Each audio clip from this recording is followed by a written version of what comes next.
Bonjour à toutes et tous, merci François pour l'introduction. Du coup, moi, je suis Florence Meuch, je travaille à la Fédération des parcs naturels régionaux sur les questions de transition agroécologique avec mes collègues France Drummond et Lucille Dumoulin. Alors, on m'a demandé de vous faire un petit aperçu de l'élevage dans les parcs naturels régionaux, ce qui, j'avoue, n'est pas forcément une mince affaire parce que on manque souvent de données précises et de données surtout à jour sur les systèmes agricoles et alimentaires des parcs. Alors juste pour information, c'est justement un de nos cheval de bataille cette année puisque on va mettre en place un observatoire statistique des systèmes agricoles alimentaires des parcs. Donc je vous donne rendez-vous dans 6 mois pour avoir des données peut-être plus précises et du coup des analyses un peu plus poussées justement sur l'agriculture et l'élevage plus particulièrement dans les territoires de parcs. Malgré tout, je vais quand même essayer de vous montrer un petit aperçu à partir des chiffres qu'on a et puis surtout des actions qui sont menées dans les parcs. Déjà, peut-être commencer par dire que l'agriculture dans les parcs naturels régionaux, ça occupe une place très importante puisque ça représente près de 40% ça représente près de 40% de la superficie totale des PNR, avec là encore une grande variation entre les territoires de parcs, comme vous pouvez le voir sur la carte qui est affichée, avec des territoires en brun plus agricoles et des territoires clairs avec des activités, des surfaces agricoles un peu moins importantes. Donc voilà, environ 3,5 millions d'hectares de SAU dans les PNR, soit environ 15% des surfaces agricoles à l'échelle de la France métropolitaine. En termes de nombre d'exploitations, on a 56 000 exploitations dans les parcs, ce qui représente à peu près 14% des exploitations métropolitaines. Et là, ce qu'on constate dans les parcs, c'est que comme dans le reste du territoire, on fait face à une forte baisse du nombre d'exploitations agricoles, un grand défi en termes de renouvellement des générations. Donc ça, on n'y échappe pas dans les PNR. On connaît une forte baisse, à moins 20%. Alors c'est une baisse qui est légèrement moindre que pour le reste du territoire, mais la différence, elle n'est pas très significative. Et d'ailleurs, c'est quelque chose qu'on reverra souvent, c'est que dans les PNR, en fait, pour beaucoup de grandes tendances qui s'imposent à l'échelle nationale en agriculture, les PNR vont parfois arriver à atténuer certaines tendances, mais ils ne vont pas parvenir totalement à les inverser, ce qui n'est pas forcément très étonnant, étant donné qu'on est un peu logé à la même enseigne que le reste du territoire concernant les politiques agricoles. Donc voilà un peu pour introduire. En termes de SAU moyenne, voilà, on a quand même des exploitations qui sont de taille un peu plus petite dans les PNR que dans le reste du territoire, avec 63,5 hectares en moyenne. Mais c'est une SAU qui, comme dans le reste du territoire, continue de monter petit à petit. Et avec aussi une part d'exploitation en bio plus élevée dans les parcs que dans le reste du territoire. Ça, c'est pour une petite introduction sur l'agriculture en général. Alors, concernant les données sur l'élevage, ce qui nous intéresse aujourd'hui, alors là, comme je vous le disais, on n'a pas forcément beaucoup de données très précises et surtout de données à jour sur le sujet, puisque les données dont on dispose sont issues du recensement général agricole 2010. On n'a pas encore les données 2020. Donc voilà, c'est pas forcément très concluant en termes de tendance, même si je pense, enfin, on peut, on peut s'avancer en disant que les tendances vont avoir tendance à se poursuivre par rapport aux tendances enregistrées en 2010. Mais une donnée assez parlante par rapport voilà, à la situation de l'élevage dans les parcs, c'est la part de surface toujours en herbe dans les surfaces agricoles des parcs. Donc, surface toujours en herbe, ça va concerner à la fois les prairies permanentes et les surfaces pastorales, le support notamment de l'élevage extensif herbagé. Et là, voilà, un chiffre assez significatif. En 2010, on avait 46% de surface toujours en herbe dans les parcs, donc près du double par rapport au reste du territoire métropolitain, avec 23% des surfaces toujours en herbe qui sont situées dans les parcs.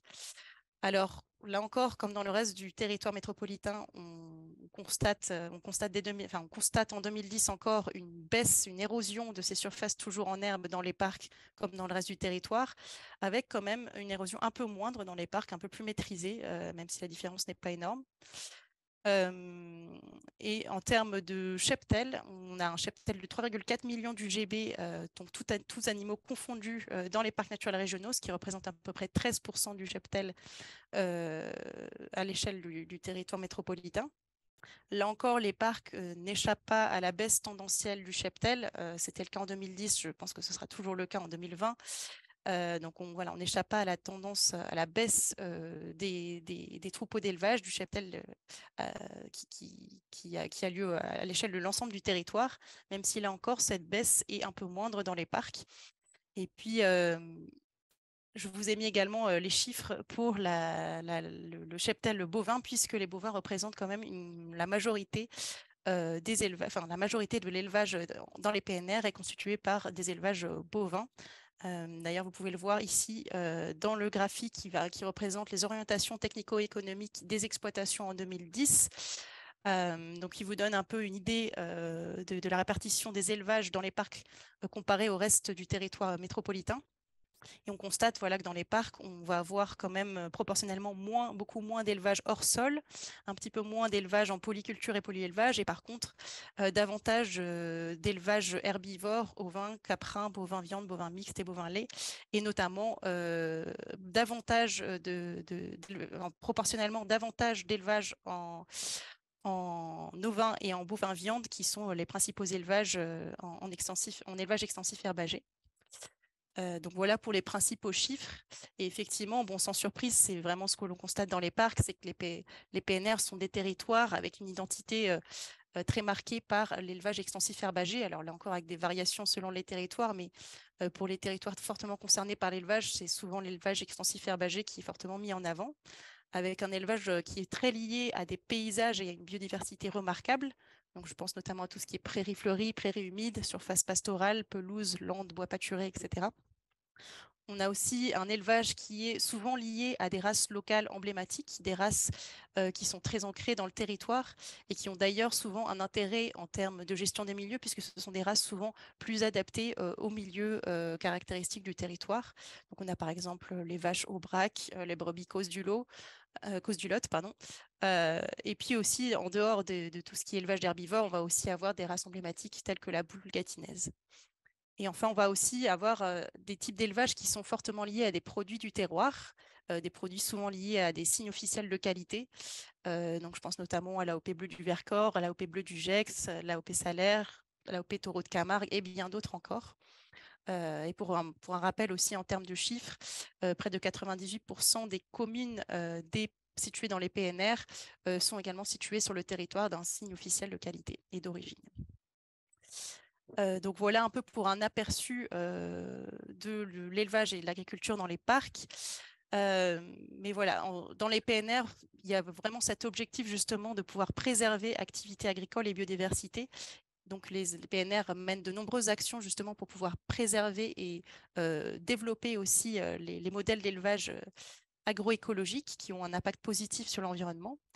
Donc, ça va passer par différentes actions. Tout d'abord, pour beaucoup de parcs, on parlait de baisse des exploitations et de renouvellement des générations tout à l'heure, mais pour beaucoup de parcs, ça commence déjà par le maintien d'élevage vertueux sur le territoire face à la déprise, face à la baisse du nombre d'exploitations agricoles. Donc, on va avoir par exemple le PNR d'Amaury qui a mis en place un espace test agricole orienté vers l'élevage, ce qui est assez rare dans les espaces tests agricoles, donc ça mérite d'être souligné. On va aussi avoir le PNR du Queyras qui fait face à de grandes difficultés d'accès au foncier pour les éleveurs qui souhaitent s'installer et donc qui participe à un projet de SCIC foncière justement pour mettre à disposition du foncier pour les nouveaux installés. Les parcs travaillent également énormément sur l'accompagnement des pratiques, là encore pour développer, favoriser des pratiques vertueuses qui permettent de rendre de nombreux services pour l'environnement. Donc voilà, ça va passer par des formations, des groupes d'échange, des diagnostics. On a par exemple le PNR du Vercors qui a développé un axe très important sur la valorisation des prairies fleuries qui passe par différents outils tels que les mesures agro-environnementales et climatiques qui permettent de rémunérer les agriculteurs pour la mise en place de pratiques favorables à la diversification des prairies.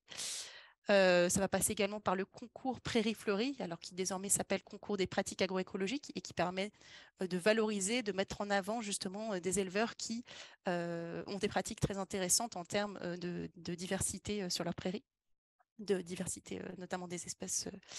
Des espèces floristiques. Et puis, ça va passer aussi par l'intégration de certains critères de gestion des prairies dans la marque Valeur Parc, justement pour développer une biodiversité intéressante.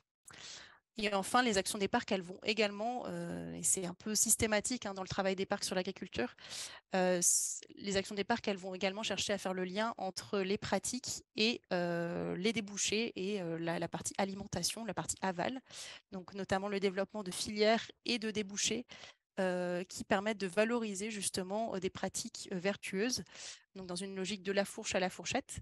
Et on a notamment le PNR de l'Avesnois et le PNR du Perche qui, via leur plan alimentaire territorial, ont un axe assez important sur l'élevage et notamment sur le développement des débouchés pour les filières en lait bio qui, comme vous le savez, ont du mal à trouver une rémunération intéressante sur le marché. Donc l'idée, c'est de pouvoir mieux valoriser ces productions. Et puis, je tiens à signaler aussi dans le PNR du Perche, on pourra aussi en rediscuter plus tard dans la controverse, mais il y a aussi une démarche intéressante dans le PAT du PNR du Perche, puisqu'il cherche également à faire le lien euh, entre pratiques agricoles et évolution des régimes alimentaires. Avec notamment toute une réflexion sur la végétalisation de l'alimentation, non pas dans l'idée d'opposer protéines végétales et protéines animales, mais bien dans l'idée que, par exemple, en restauration collective, en développant des menus avec davantage de protéines végétales, on parvient à un équilibre budgétaire qui permet de réinvestir ensuite dans des filières viande et fromage de meilleure qualité, des filières plus locales, et donc de valoriser les filières du territoire. Donc voilà, un peu pour donner un aperçu des actions des PNR. Et puis je voudrais finir aussi par vous donner quelques éléments sur les prises de position à l'échelle fédération sur l'élevage, puisque voilà, c'est un sujet qui est comme majeur pour la fédération. Comme beaucoup d'autres acteurs, beaucoup d'autres organismes ont fait le constat d'un élevage en crise, avec voilà, à la fois une faiblesse des revenus, un problème de renouvellement des générations qui touche particulièrement l'élevage avec de nombreux freins à l'installation, des contraintes sanitaires aussi liées par exemple à la peste porcine africaine ou à la grippe aviaire qui vont toucher notamment plus durement les élevages plein air. Une évolution aussi du regard sociétal avec une prise de conscience des impacts bien réels de certains modes d'élevage. Donc voilà, un élevage qui fait face à ces multiples crises et le constat dans nos parcs comme ailleurs d'une baisse de la baisse du nombre d'exploitations et de la baisse du cheptel, hein, comme je vous l'ai montré avec les chiffres tout à l'heure. Et en parallèle de ça, quand même une industrialisation des pratiques qui se poursuit, alors là encore de manière très variable selon les territoires, mais on voit encore se développer en parallèle de cette baisse du nombre d'exploitations, on voit encore s'installer de nouveaux modes, nouvelles installations en élevage intensif hors sol, y compris certains parcs qui commencent à être confrontés à ces problématiques-là. Donc voilà, on voit à l'échelle nationale, à l'échelle de la fédération, le risque d'un scénario du moins mais pire. Enfin, on craint que ne se dessine un scénario du moins mais pire au lieu d'un moins mais mieux. Et du coup, la fédération cherche justement à développer son plaidoyer en faveur de l'élevage extensif, agroécologique et paysan, qui permet de rendre de nombreux services environnementaux.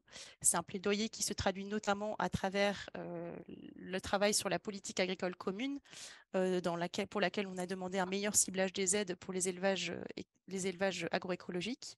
Ça passe aussi à travers les concertations actuelles sur la loi d'orientation agricole qui s'attaque au renouvellement des générations et qui, pour nous, constitue justement un levier indispensable pour à la fois maintenir les élevages, maintenir et transmettre les élevages vertueux et accompagner la transition des élevages qui ont le plus d'impact.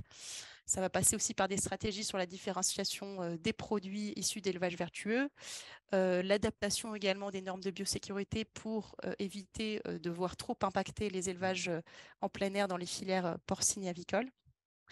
Et voilà, et tout un tas de sujets, de questionnements qu'on cherche aussi à approfondir avec les parcs, notamment sur l'adaptation l'adaptation des pratiques d'élevage au changement climatique, comment justement maintenir un élevage herbagé dans des territoires qui sont soumis à de fortes sécheresses, comment développer aussi des filières rémunératrices et travailler au développement dynamique collective avec les éleveurs, des questions aussi sur la spécialisation des territoires et la répartition de l'élevage sur l'ensemble du territoire français.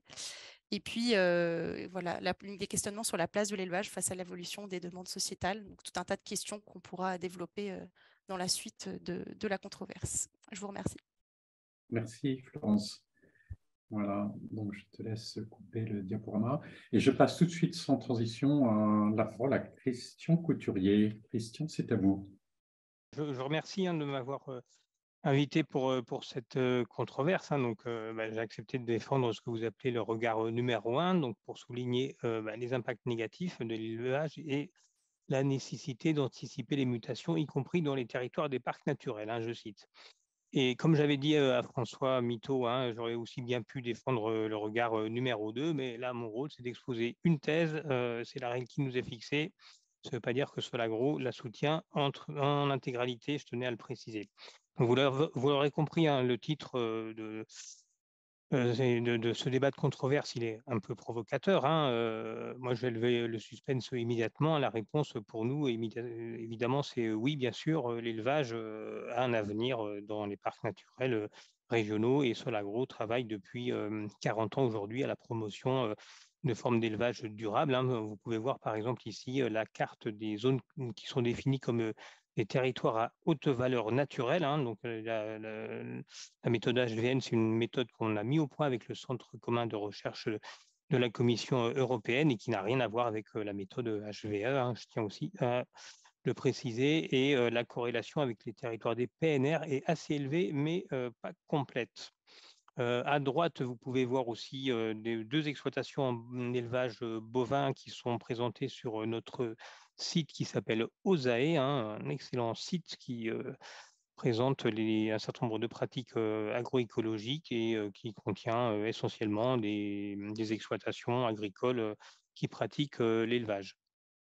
Au passage, hein, vous noterez que j'ai un petit peu modifié la question, j'ai ajouté 2 ruminants, parce que ça a été dit, hein, on parle bien d'élevage herbivore, c'est le sujet principal, même s'il y en a d'autres, hein, ça a été dit aussi.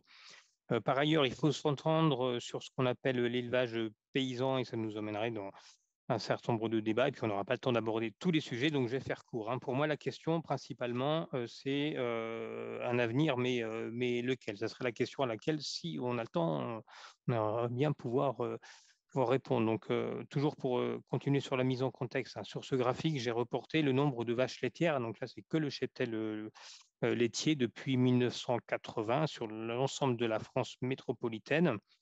Les tendances à l'horizon 2050, si les projections constatées depuis 1990, donc sur 30 ans quand même, hein, se poursuivent, donc on descendrait à 1,7 million de têtes d'ici 2050.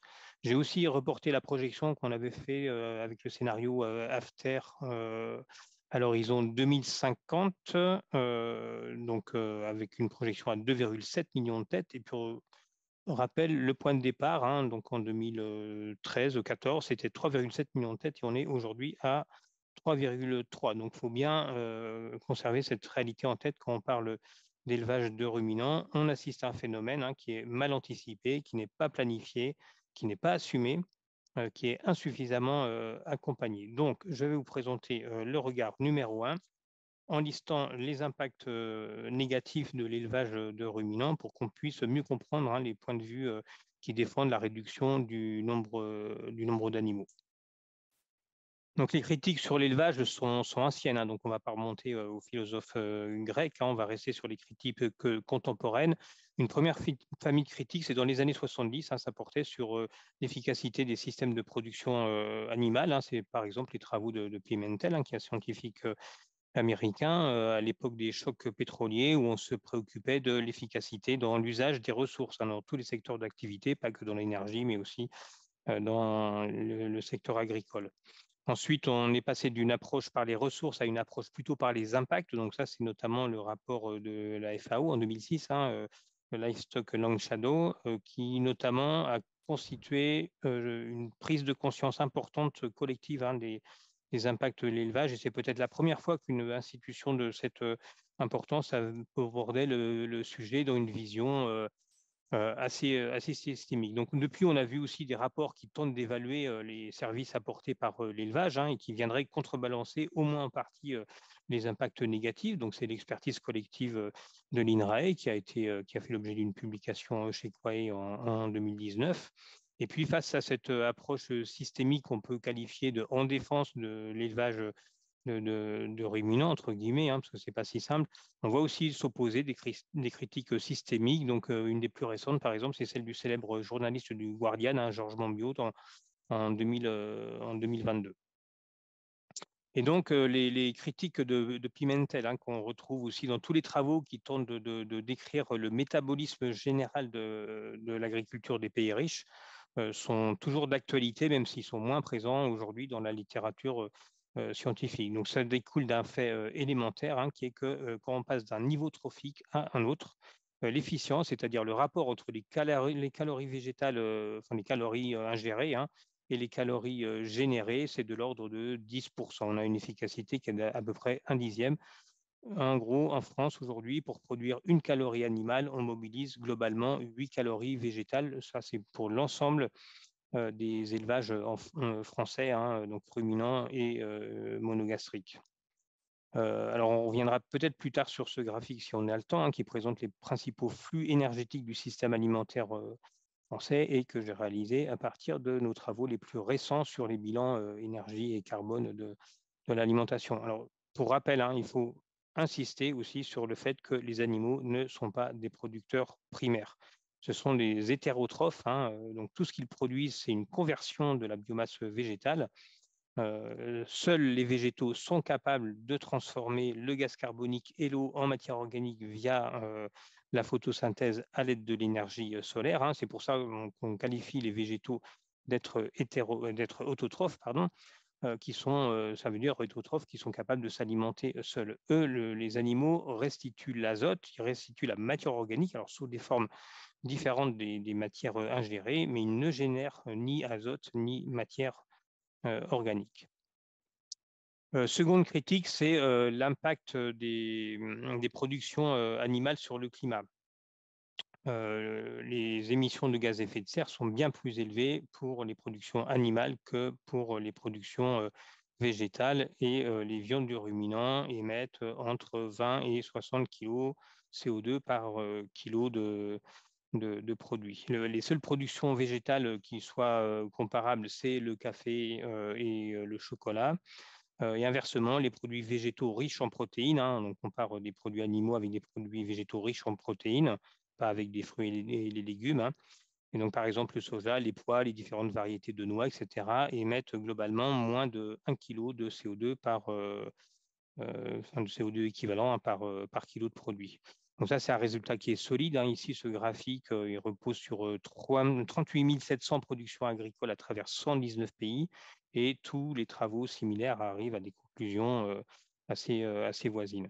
Et on peut voir qu'une partie de l'empreinte, hein, ce que vous voyez en vert, ça vient du post-changement d'usage des terres. Et pour la viande des troupeaux allaitants, l'impact de ce poste de changement d'usage des terres est assez élevé, hein. C'est la déforestation à l'échelle mondiale qui est en cause ici. Mais même si on en fait abstraction, c'est-à-dire en considérant un état stable, hein, on n'aurait pas de déforestation supplémentaire, l'impact resterait quand même bien plus élevé que les produits, pour les produits animaux, hein, que pour les produits végétaux. Alors, par ailleurs, il faut déduire de ce poste le stockage de carbone dans les prairies naturelles, hein. Ce n'est pas très clair dans le graphique si c'est pris en compte ou pas. Alors, si on regarde au niveau national, aujourd'hui, les inventaires d'émissions, hein, qui sont réalisés par le CITEPA dans le cadre des protocoles internationaux sur le climat, aujourd'hui, les prairies qui restent des prairies stockent en France environ 1 million de tonnes équivalent CO2. Pour comparaison, les fermentations entériques, hein, les seules fermentations entériques, c'est 35 millions d'équivalents CO2. Donc, le stockage des carbones par les prairies ne compense que 1/30 des fermentations entériques des ruminants. Donc, on peut avoir des systèmes localement, ponctuellement, qui peuvent avoir un niveau de compensation plus élevé, mais globalement, les prairies en France, c'est 1/30 des émissions entériques totales. Par ailleurs, rien dit que les prairies vont continuer à stocker du carbone, hein. L'accumulation de la matière organique n'est pas infinie. Les prairies très anciennes finissent par atteindre un état d'équilibre. Et puis, on peut aussi assister à des phénomènes de déstockage à cause du changement climatique. Donc, autant c'est important de préserver le stock de carbone des prairies, autant les flux de stockage additionnels, hein, ce qu'on va rajouter comme carbone dans les sols des prairies, ça reste extrêmement incertain. Ensuite, on a une série de critiques qui portent sur la biodiversité. Alors, on associe l'élevage des ruminants au maintien des prairies naturelles, hein, et à tout le cortège associé de bénéfices écosystémiques. Les prairies temporaires, hein, elles aussi offrent une gamme de services intrants aux cultures, par exemple, hein, notamment les prairies légumineuses, hein, la fourniture d'azote, la régulation des bioagresseurs, etc. Donc, ces services écosystémiques ne sont pas l'apanage des seules prairies naturelles permanentes. Mais il ne faut pas oublier qu'en France, globalement, pour 1 hectare de prairies permanentes, on mobilise aussi 0,8 hectares de terres arables pour fournir de l'herbe, du maïs ou des concentrés aux ruminants. Donc, je ne parle pas ici des monogastriques, les porcs et les volailles, mais c'est bien pour les ruminants. Globalement, pour 1 hectare de prairie permanente, on mobilise 0,8 hectares de terres arables. En France, on compte un peu plus de 4 millions d'hectares de prairies permanentes, mais on a aussi 3,4 millions d'hectares de prairies temporaires, 1,4 million d'hectares de maïs pour l'ensilage, et puis 2,7 millions d'hectares en estimation de céréales et d'oléoprotéagineux qui sont utilisés pour fournir les concentrés, ce qui fait pas loin de 7 millions d'hectares de terres arables. Et ces 7 millions d'hectares de terres arables entrent en compétition directement, potentiellement, avec l'alimentation humaine. Les services écosystémiques qui sont offerts par les prairies permanentes naturelles, ils sont indéniables. Mais ici, sur ce petit graphique, c'est le résultat d'une méta-analyse qui montre que quand on évince les ruminants domestiques des prairies naturelles, au bout de plusieurs années, on note une augmentation significative de l'abondance des végétaux et des vertébrés herbivores, et une plus grande diversité des pollinisateurs et des insectes herbivores. Il n'y a que l'abondance des détritivores qui diminue, sinon les autres indicateurs sont globalement soit neutres, soit plutôt améliorés. Et puis on sait aussi qu'un chargement excessif nuit à la faune, avec la dégradation des nids, les terriers, le compactage du sol, l'acidification, l'utilisation de vermifuges aussi, qui peut générer des impacts. Donc on a aussi observé sur des territoires des diminutions des populations d'insectes dans des régions de prairies naturelles. Donc avec une diminution associée des populations d'entomophages, que ce soit des oiseaux ou des chauves-souris. Et donc, toutes les prairies, y compris les prairies naturelles, ne présentent pas le même intérêt en matière de biodiversité. Et puis surtout, ça dépend du niveau de chargement et ça dépend du mode de conduite des prairies et des troupeaux. Ensuite, on a une 4e série de critiques qui sont les différents types de pollution. Donc, l'élevage contribue au rejet de phosphore et d'eau dans les eaux superficielles et dans les zones de forte densité d'élevage, voire de surpâturage, ou dans les zones où les sols sont sensibles à ces risques de contamination. Donc, pour rappel, l'azote et le phosphore participent à l'eutrophisation des eaux de surface et des côtes marines. Il faut aussi rappeler que les limites planétaires, à la fois pour l'azote et pour le phosphore, sont dépassées. Donc, les rejets d'azote dans les océans sont 3 fois supérieurs à la limite planétaire, et les rejets en phosphore sont 2 fois supérieurs. Et on sait aussi que pour produire 1 kilo de protéines animales, il faut plusieurs kilos de protéines végétales. C'est toujours cette question de chaîne trophique. Et donc là aussi, les productions animales sont plus impactantes que les productions végétales riches en protéines. Et puis, il ne faut pas oublier aussi que l'élevage est le principal responsable des émissions d'ammoniac en Europe, à hauteur de plus de 80%. Ça, c'est les chiffres de la Commission européenne. Si on intègre non seulement les émissions d'ammoniac qui sont liées aux déjections d'élevage, mais aussi les émissions qui sont liées à l'utilisation des apports d'azote, minéraux ou organiques, qui sont utilisés pour fertiliser les cultures qui nourrissent les animaux. Et donc, comme vous le savez, l'ammoniac, c'est un précurseur des particules fines qui a un effet à la fois sur la santé et sur l'environnement. Ensuite, on a des critiques qui concernent l'eau. Donc là aussi, les produits animaux sont ceux qui présentent la plus forte empreinte en eau, avec 112 litres grammes d'eau par gramme litre d'eau et par gramme de protéines. Donc la production de viande bovine évapore 5 fois plus d'eau que la production de protéines de blé ou de légumineuses. Donc là aussi, c'est le même phénomène qui est en cause, c'est la question de chaîne trophique. Alors, je réponds par avance rapidement à la critique qui sera faite de cette métrique.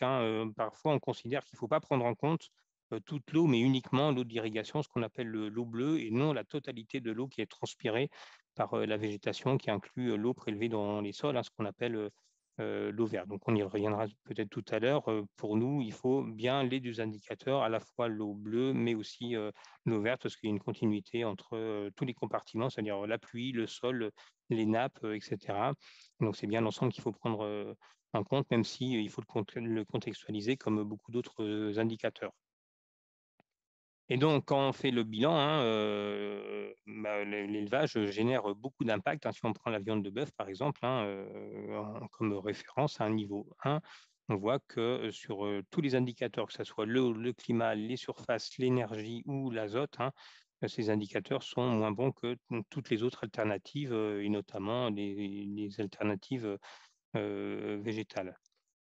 Et donc, face à ce constat, on a deux types de réponses. L'une, c'est d'essayer d'améliorer les systèmes de production pour réduire les impacts.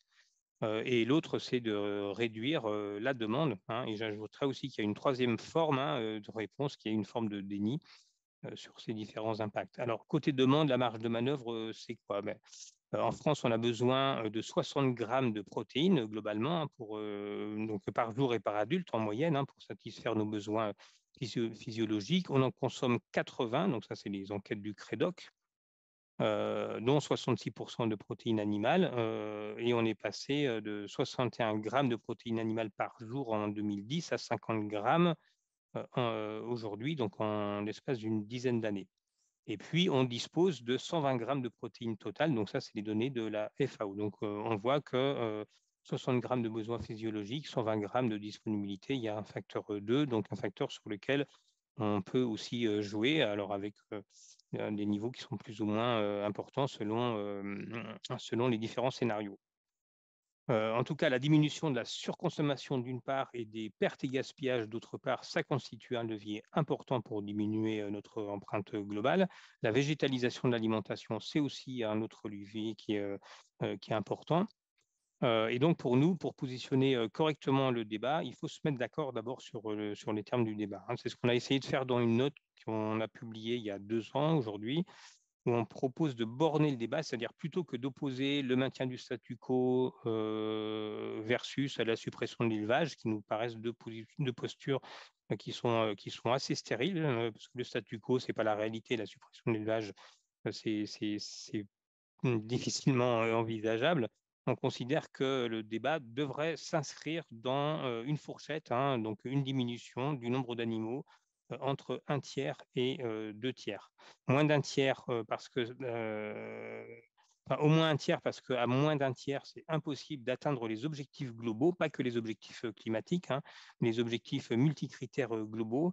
Et pas plus de 2 tiers parce que sinon c'est impossible d'engager les acteurs concernés. Et il faut souligner tous les scénarios qui visent à atteindre ces objectifs globaux multicritères convergent vers le même constat. Il faut réduire significativement l'élevage et la consommation de produits animaux. Donc le scénario qu'on a produit nous, qui s'appelle After 2050, n'est pas un scénario qui se singularise par rapport à ces scénarios globaux qu'on peut voir à l'échelle nationale, européenne, voire mondiale.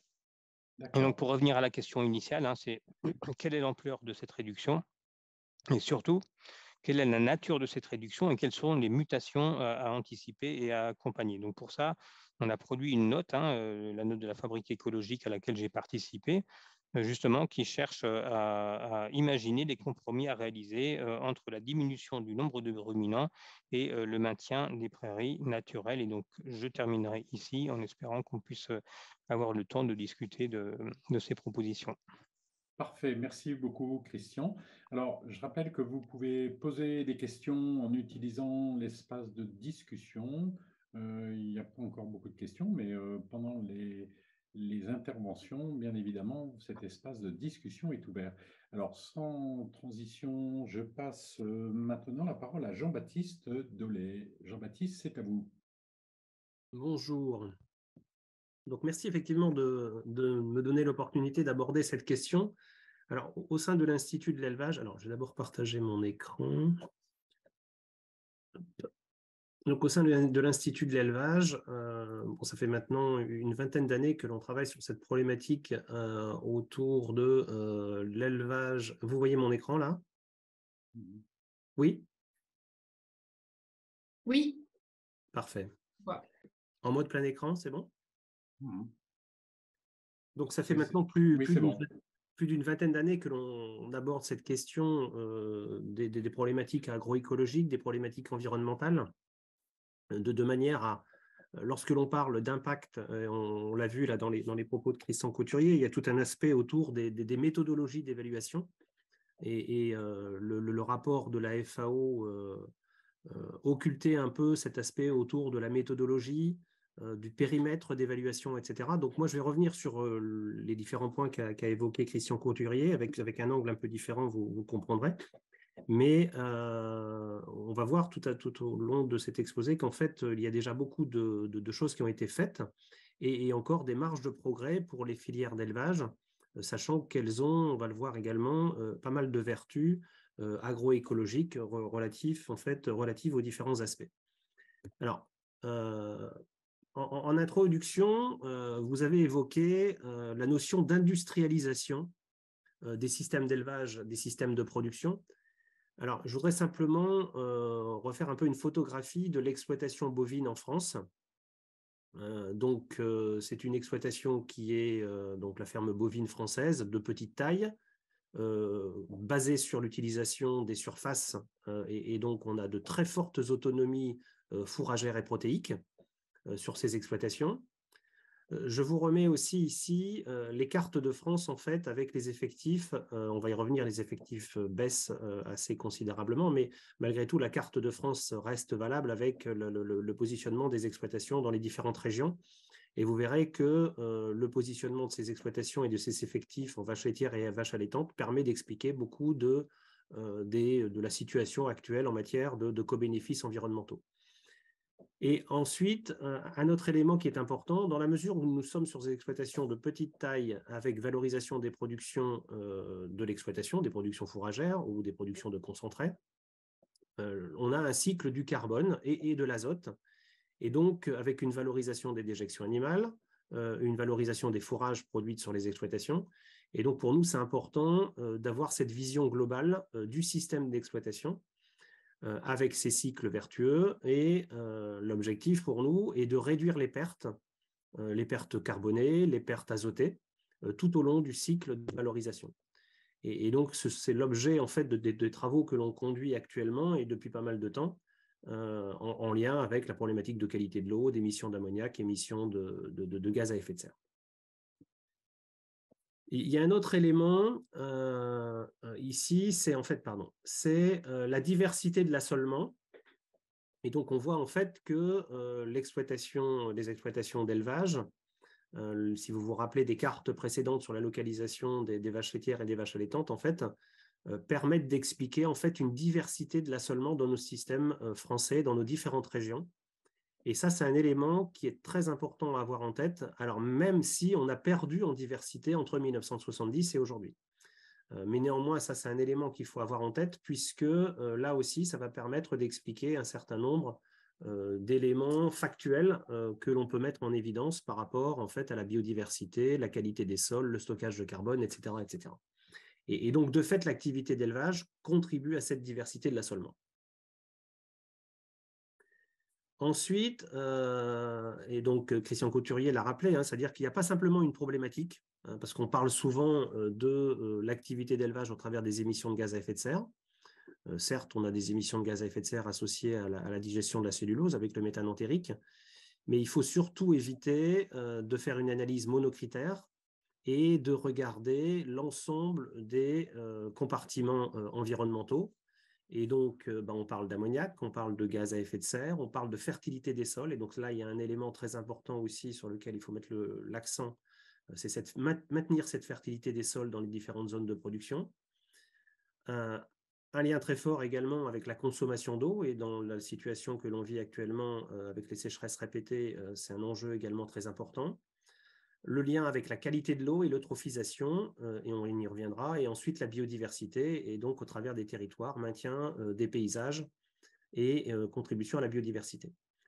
Et donc ce qui est important, parce qu'on va voir dans l'exposé que par exemple la prairie a beaucoup de vertus, ça a déjà été évoqué par Christian Couturier, mais la prairie a ses limites, par exemple, lorsque l'on parle d'adaptation au changement climatique.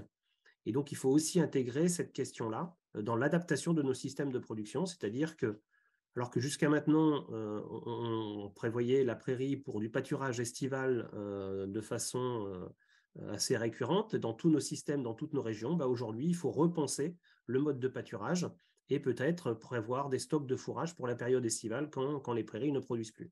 Donc, il y a cet élément également à intégrer autour de l'adaptation au changement climatique. Et puis ensuite, bien évidemment, un lien avec les aspects autour du travail et puis de l'économie des exploitations. Alors, premier élément, donc en lien avec la qualité de l'eau, j'ai repris ici, en fait, on avait fait un travail il y a quelques années maintenant, il y a 5 ou 6 ans, avec le ministère de l'écologie, qui consistait en fait à regarder quelle était l'évolution de la qualité de l'eau dans les zones vulnérables, définies dans le cadre de la directive nitrate.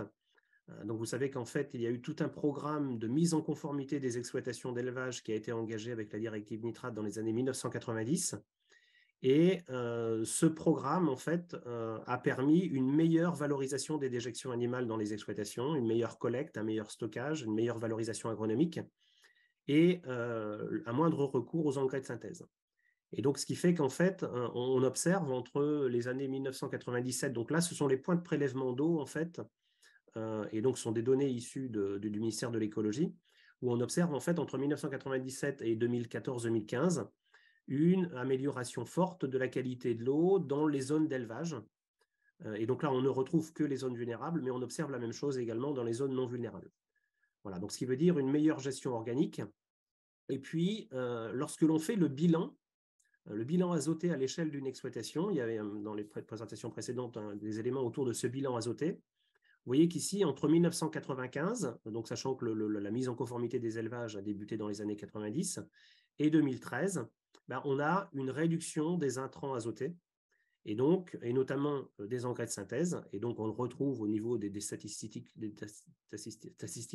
l'UNIFA, on retrouve cette baisse de l'utilisation d'engrais de synthèse dans les systèmes de production, et donc un excédent du bilan qui est beaucoup plus faible comparativement aux années 1995.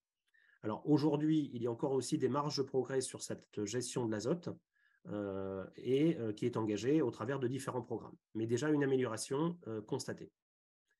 Ah, pardon, il y a l'animation. Ensuite, il y a toute la question, donc j'évoquais la qualité de l'eau, il y a toute la question de l'empreinte eau, de la consommation d'eau. Alors, de fait, lorsque l'on parle d'activité d'élevage, on parle d'empreinte eau incluant l'eau verte, l'eau bleue et l'eau grise. Et ce qui est annoncé, c'est 15 000 litres d'eau par kilo de viande, des 1000 litres d'eau par litre de lait produit. Moi, je pense qu'il faut tout d'abord regarder quelle est l'utilisation d'eau réelle, c'est-à-dire l'utilisation d'eau, la ressource en eau sur les exploitations. Alors, on a des systèmes d'exploitation qui ont très peu recours à l'irrigation. L'irrigation dans nos systèmes de production, c'est moins de 5% de la surface en maïs en silage. Voilà. Donc, des recours très faibles à l'irrigation. Donc, c'est de l'eau qui va être consommée principalement pour l'eau de l'abreuvement et puis pour les systèmes laitiers, pour l'eau de lavage. Et donc, vous voyez que les consommations d'eau sont relativement faibles, puisqu'en production laitière, on va être entre 3 et 5 litres d'eau par litre de lait, et en bovin viande autour des 60-70, donc rien à voir en fait avec l'eau verte, qui est effectivement l'eau naturelle qui tombe sur les surfaces, et qui représente de fait 15 000 litres d'eau. Et donc, c'est pour ça qu'il est important d'avoir les différents éléments. Alors après, il y a l'empreinte eau consommative, qui permet de corréler en fait cette consommation d'eau à l'impact réel sur le milieu. Donc, c'est l'épuisement de la ressource en fonction de la disponibilité en eau dans les différentes régions, et qui est une évaluation plus objective que la prise en compte de l'eau verte dans les systèmes.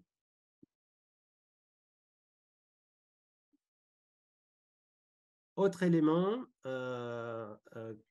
concerne aussi les pesticides, l'utilisation. Donc, vous savez qu'il y a un plan national défi Ecophyto, qui a été lancé il y a maintenant une petite dizaine d'années, qui vise à réduire l'utilisation de pesticides en agriculture au niveau national, et maintenant c'est décliné au niveau européen. Alors, c'est assez intéressant puisque maintenant on a des bases de données qui sont très conséquentes, avec l'ensemble des itinéraires techniques sur les différents systèmes de production. Et j'ai repris ici simplement deux graphiques. Le premier sur la gauche, qui est l'IFT moyen, donc l'indice fréquence de traitement du blé compte tenu du précédent. Et lorsque l'on a en fait des systèmes de culture basés sur la grande culture, vous avez sur la gauche un IFT qui est de 2,9. Dès lors que vous introduisez de la prairie, alors soit de la prairie de courte durée et jusque la prairie permanente, ou de plus de 5 ans en tout cas, vous voyez qu'en fait, on va réduire l'IFT, puisqu'en fait, on va réduire la pression d'utilisation du fait des rotations et des assolements sur ces exploitations. Et on observe en fait la même chose sur le graphique de droite, où en fait, dès lors que l'on a de la grande culture, on a une pression en adventice, etc., qui est beaucoup plus forte comparativement aux exploitations de polyculture élevage. Alors, deux choses, des différences très fortes entre exploitation de grande culture et polyculture élevage. Et puis, ce qui est intéressant également de constater, c'est qu'il y a eu, entre la mise en œuvre du programme DEFI et puis l'année 2018-2020, une réduction de l'usage des phytos dans l'ensemble des systèmes de production, de la même façon qu'il s'agisse des grandes cultures et des systèmes de polyculture élevage. Alors, il y a un autre élément sur lequel on a pas mal collaboré et travaillé avec les collègues de l'INRAE, c'est la fertilité des sols. Et vous avez ici l'activité biologique de différents systèmes de production. Donc, sur la gauche, c'est les protéases. Donc, on compare des cultures continues avec des systèmes de culture avec une part de prairies plus importante et jusqu'à des prairies permanentes. Et vous voyez qu'en fait, on a une activité enzymatique qui est beaucoup plus forte dès lors que l'on introduit de la prairie dans le système de production. Et on retrouve également, associé au système d'élevage, l'apport de déjection animale. Et de fait, dès lors que l'on apporte des déjections animales sur les exploitations, on va augmenter le microbisme du sol et donc l'activité en bactéries et champignons microscopiques sur les systèmes d'exploitation. Un autre élément qui est important également, c'est le paysage. Et donc, vous avez ici, par exemple, une photographie où vous avez les grands plateaux de grande culture avec une mosaïque paysagère qui est peu développée et comparativement à des systèmes de polyculture élevage où on va retrouver plusieurs cultures présentes, de la prairie, qu'elle soit temporaire, qu'elle soit permanente, la présence de haies, etc. Et tous ces éléments, en fait, vont permettre de développer une surface de biodiversité, un habitat qui va être plus important et qui va permettre de développer la biodiversité faunistique dans ces différents systèmes, dans ces différentes régions. Et vous avez ici, en fait, des relevés de biodiversité que l'on avait effectués dans différentes régions. Bon, dès lors que l'on a de la polyculture élevage, on a des surfaces de biodiversité plus élevées, surfaces de biodiversité favorables à la diversité faunistique. Et donc, l'objectif, c'est de maintenir ces bocages, maintenir ces paysages pour assurer cette biodiversité. Alors, ensuite, la question des émissions de gaz à effet de serre. Alors, j'ai repris ici les sources d'émissions de gaz à effet de serre des systèmes d'élevage bovin. En répartissant en fait les différentes sources d'émissions. Alors, les sources d'émissions sont nombreuses sur une exploitation agricole, sur une exploitation d'élevage. Dans nos systèmes d'élevage de ruminants, le méthane entérique représente 50%, un peu plus de 50% des émissions, voilà, de l'empreinte carbone. Ensuite, on va retrouver la gestion des effluents, qui est source d'émissions de méthane et de protoxyde d'azote. Le pâturage, l'épandage organique et minéral, les énergies directes qui représentent 5% et les intrants. Et donc, ce que l'on peut remarquer, c'est qu'en fait, si on regarde quelle est la part de CO2 issue de la consommation d'énergie, soit par les intrants, soit par la consommation d'énergie directe, en fait, on a une très faible contribution de nos systèmes et donc on a des systèmes qui ont des émissions peu anthropisées, mais plutôt des émissions biologiques en lien avec la valorisation de la cellulose et des prairies, entre autres, dans nos systèmes de production. Alors, l'autre élément qui est important, ça a été évoqué tout à l'heure, c'est le stockage de carbone. De fait, si on compare les systèmes de grande culture aux systèmes de polyculture élevage, on peut imaginer qu'il y a des décennies, en fait, on avait des stocks de carbone dans les sols qui étaient très importants. Or, aujourd'hui, qui était très important au niveau national, aujourd'hui, de fait, dans les zones spécialisées de grandes cultures, on a appauvri les sols. Et donc, on se retrouve avec des quantités de carbone 2 fois inférieures à ce que l'on peut observer dans les zones de polyculture élevage. Et si vous vous rappelez des cartes de localisation du cheptel de vaches laitières et vaches allaitantes, si vous le superposez sur cette carte du stockage de carbone, du stock de carbone, pardon, en tonnes ici de carbone par hectare, et bien de fait, l'élevage, les prairies permettent d'expliquer ce stock de carbone très important. Donc la première chose, c'est, parce que dans la comptabilité carbone, aujourd'hui, ce que l'on intègre, c'est le stockage additionnel. Or, il y a un moment où il faudrait comptabiliser également le stock de carbone qui est permis, qui est maintenu par l'activité d'élevage. Or, aujourd'hui, ni la politique agricole commune, ni les politiques publiques ne permettent d'aider les agriculteurs et les éleveurs à maintenir ce stock. Et ce que l'on constate dans certaines régions, c'est de fait un retournement des prairies, et puis là, pour le coup, on minéralise et on perd tout ce stock de carbone que l'on peut obtenir, que l'on a accumulé pendant des décennies. Donc, il y a 2 éléments qui sont importants dans l'analyse. C'est de fait de voir comment on maintient ces stocks et comment on peut encore augmenter. Alors, il y a un rapport récent de la FAO là, qui a été publié en janvier dernier, en fait, où ils ont simulé le potentiel de stockage additionnel de carbone au niveau mondial. Et on observe que, y compris sur les prairies et parfois anciennes, on a encore un potentiel de stockage de carbone qui est compris entre 150, 200, 250 kg de carbone par hectare et par an. Voilà. Et donc, l'objectif, ça va être d'améliorer ces prairies pour accroître encore ce stock de carbone. Alors, lorsque l'on fait l'analyse environnementale des systèmes d'exploitation, donc avec l'outil CAP2ER qui est développé au niveau national, aujourd'hui, en fait, on a plus de 20 000 exploitations qui ont été auditées. Et donc, pour ces exploitations, en fait, on dispose de l'ensemble des indicateurs techniques et des résultats en matière d'impact environnementaux et de contribution à la biodiversité, par exemple. Et vous avez ici un exemple sur un échantillon d'exploitation en élevage laitier et en élevage bovin-viande, où en fait, on regarde ici pour un système herbagé et un système maïs l'empreinte carbone, donc les émissions de gaz à effet de serre ramenées au litre de lait. Donc, peu de différence, on va dire, sur les émissions de gaz à effet de serre. Par contre, là où la différence va être forte, c'est de fait sur la contribution des prairies, des haies, etc., au stockage de carbone, et ce qui permet en fait de déterminer une empreinte carbone nette. Et on peut avoir, dans des systèmes très herbagés, dans des zones très bocagères, une compensation carbone qui avoisine les 40-50%. Et donc ça, c'est un élément important à avoir en tête. Parce que lorsque l'on parle, par exemple, d'affichage environnemental, aujourd'hui, on n'évoque que les émissions de gaz à effet de serre sans chiffrer, sans évaluer le stock de carbone et le stockage additionnel de carbone.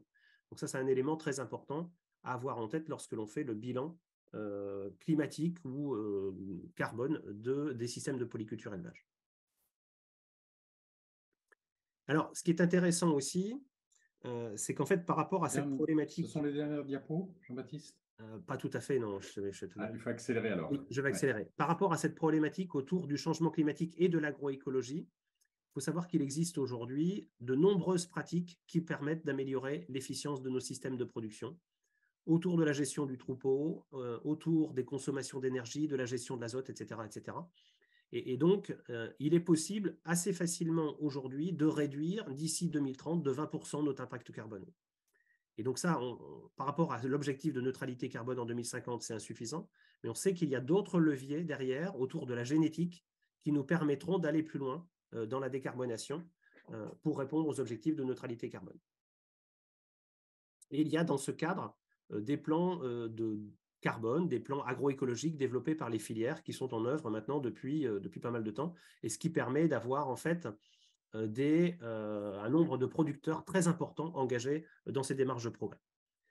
Alors, après, vous avez demandé ce que j'aborde la problématique du label bas carbone, en fait, qui est en place maintenant depuis 2018. Avec les filières aujourd'hui, on a beaucoup d'exploitations qui sont engagées dans des démarches de progrès, de réduction de l'impact carbone.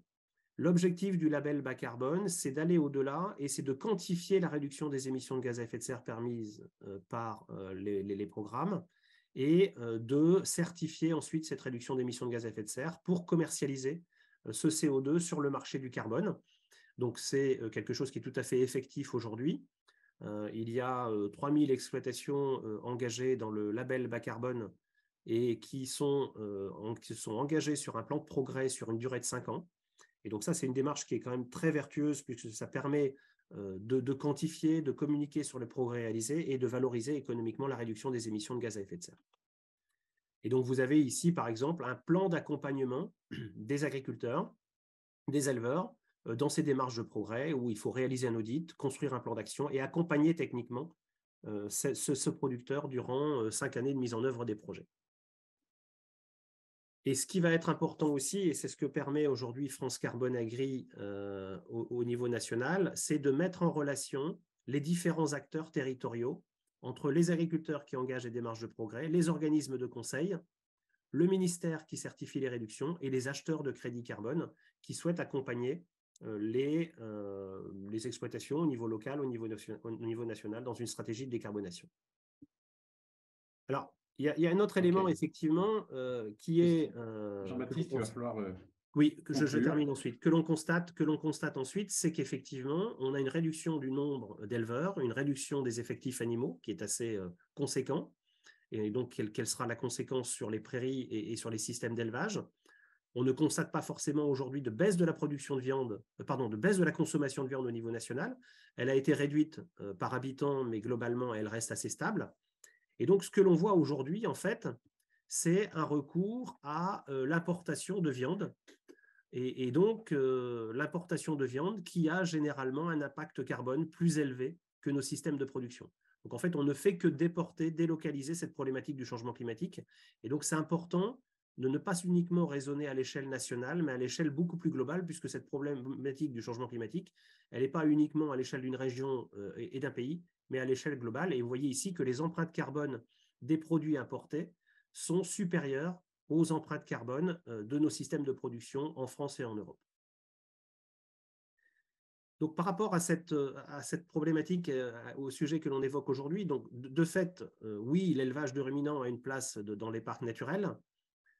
Nous, ce qui est important, c'est d'éviter le raisonnement monocritère et d'intégrer l'ensemble des co-bénéfices environnementaux, d'avoir une analyse globale et non pas simplement à l'échelle d'un territoire, parce qu'il peut y avoir des biais assez importants lorsque l'on parle de problématiques environnementales. Les choses peuvent s'améliorer, puisqu'il y a des marges de progrès dans tous les systèmes de production. Il y a un potentiel d'amélioration qui répond aujourd'hui aux objectifs de politique publique. Et l'enjeu aujourd'hui n'est pas tant de dire comment ça devrait fonctionner demain, mais c'est effectivement d'embarquer, sensibiliser les producteurs. Et ça, pour nous, c'est un enjeu très important. Je vous parlais de plus de 20 000 producteurs engagés aujourd'hui. Il y a à peu près 60 000 éleveurs laitiers, 50 000 éleveurs bovins viande. Et il faut voir de quelle façon on les engage collectivement. Et donc, il y a une démarche très importante de partenariat à mettre en place pour accompagner ces producteurs dans ces démarches de progrès. Voilà. Je vous remercie de votre attention. OK. Merci. Excusez-moi si j'étais un petit peu long. Oui, un petit peu, mais ce n'est pas grave. Merci Jean-Baptiste. En tout cas, merci à vous deux, Christian Couturier et Jean-Baptiste Delay, pour ces deux exposés extrêmement détaillés, intéressants. On vous mettra les diaporamas à disposition à l'issue du séminaire, mais je vais tout de suite laisser la parole aux modératrices du débat. Donc, je laisse la parole à France ou Florence pour relayer quelques questions. Je viens commencer. Donc, il y avait des commentaires déjà, d'une part, précisant que l'analyse de Couturier, M. Couturier, est plutôt macro et que ce sera intéressant d'avoir une analyse similaire sur les modes d'élevage dans les parcs par rapport à hors parc. Donc, voilà, c'est une proposition qui est faite. Aussi, un commentaire sur les PSE qui sont des systèmes efficaces pour rémunérer les systèmes vertueux. Donc, c'est Solagro qui donne ce commentaire. Et une question peut-être qui s'adresse d'ailleurs à Florence, quel est le rôle des aides PAC pour les élevages extensifs par rapport aux élevages intensifs? Oui, du coup, c'est vrai que oui. je peux répondre si vous voulez du coup pour cette question. C'est vrai qu'on avait pas mal suivi du coup les questions PAC à l'échelle fédération. Et c'est vrai qu'il y a plusieurs dispositifs d'aide qui, dans leur ciblage ou dans leur design, peuvent permettre de cibler plus ou moins certains types d'élevage ou certains modes de certains territoires. Ce serait peut-être un peu compliqué de les citer tous aujourd'hui, mais justement, parmi les choses qu'on avait défendues pour la réforme de la PAC, nous, on avait fait quelques propositions, notamment par rapport aux aides couplées, donc les aides qui sont liées à certaines productions, dont la grosse majorité vont à l'élevage en France, hein. Et pour ces aides couplées, alors il y a eu quelques nouveaux critères qui ont été introduits dans la nouvelle PAC, notamment pour renforcer le lien à la surface fourragère, donc dans une certaine mesure à l'extensivité des élevages. Mais on aurait aimé qu'il y ait davantage de critères qui permettent vraiment de faire le lien avec justement l'accès à l'herbe pour les élevages de ruminants, notamment pour bien favoriser ce type d'élevage qui ont vraiment un lien direct avec l'herbe et donc avec les prairies. Je m'arrêterai là, mais il y aurait beaucoup de choses à dire. Et qui est une Merci. proposition qui n'a pas été retenue. Des questions peut-être, Florence, parce qu'on s'est partagé entre hommes et femmes le chat. Oui, alors du coup, moi j'ai noté quelques questions. Alors une première question un peu technique qui va plutôt concerner Jean-Baptiste. Une question sur l'utilisation de l'eau pour les vaches laitières, pour savoir si ce qui a été présenté, si ça prend en compte seulement la durée de carrière de lactation ou si ça prend aussi en compte l'aspect réforme et abattage dans les calculs. Là, en fait, dans les calculs, on se situe à l'échelle de l'exploitation. Et donc, sans la partie transformation-abattage. Ça, c'est uniquement l'eau d'abreuvement et l'eau de nettoyage sur les exploitations. Ok. Et donc, tout l'enjeu, tout ce que l'on travaille aujourd'hui, c'est qu'effectivement, il faut malgré tout, donc ce ne sont pas des quantités très importantes, mais malgré tout, il faut réduire ses consommations d'eau et assurer la réutilisation d'eau de toiture, etc. Et donc, il y a d'importants travaux qui sont conduits dans ce cadre-là. Merci. Alors une autre question qui va encore être adressée à Jean-Baptiste qui concerne qui a été posée par une chargée de mission PNR sur les solutions génétiques que vous avez évoquées par rapport à la réduction de l'empreinte carbone et qui aimerait qu'on développe un petit peu ce point-là. Il y a plusieurs aspects par rapport à l'empreinte carbone. Il y a d'une part les solutions génétiques pour mieux adapter nos systèmes de production et donc les espèces végétales et animales au changement climatique. Et donc, parce qu'on sait très bien qu'en période de grande canicule, on peut avoir des pertes de production, alors soit fourragères, soit des pertes de production laitière, par exemple, assez importantes. Et donc, la génétique va nous permettre d'adapter nos espèces animales et végétales à ce changement climatique. Et ensuite, il y a un deuxième volet qui est en fait sur l'efficience alimentaire et sur les émissions de méthane.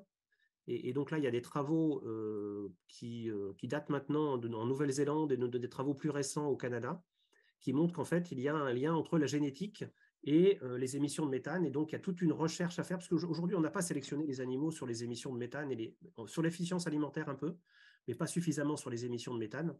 Et donc là, c'est tout l'enjeu des années à venir d'opérer sur la sélection animale justement pour réduire les émissions de méthane.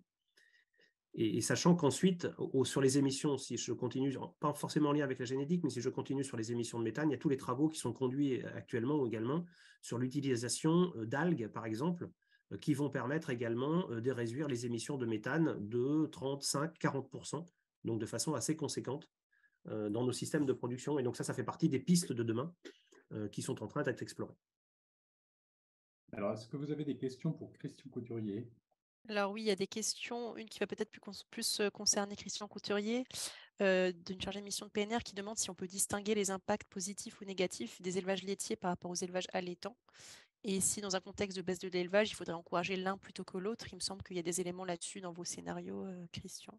Oui, alors clairement, quand on fait les bilans globaux, les élevages allaitants, ils sont plus impactants parce que les élevages laitiers, en gros, on répartit les impacts entre une double production de lait et de viande. Donc en gros, ça revient pas tout à fait à les diviser par deux, mais et dans nos scénarios, on réduit beaucoup moins l'élevage laitier que l'élevage allaitant. Plus exactement, nous, ce qu'on propose, c'est de développer plus les systèmes mixtes, hein, donc ou des laitières, des laitières légères comme la jersiaise, hein, par exemple, hein, qui fait de la viande de bonne qualité, mais une bonne productivité en lait.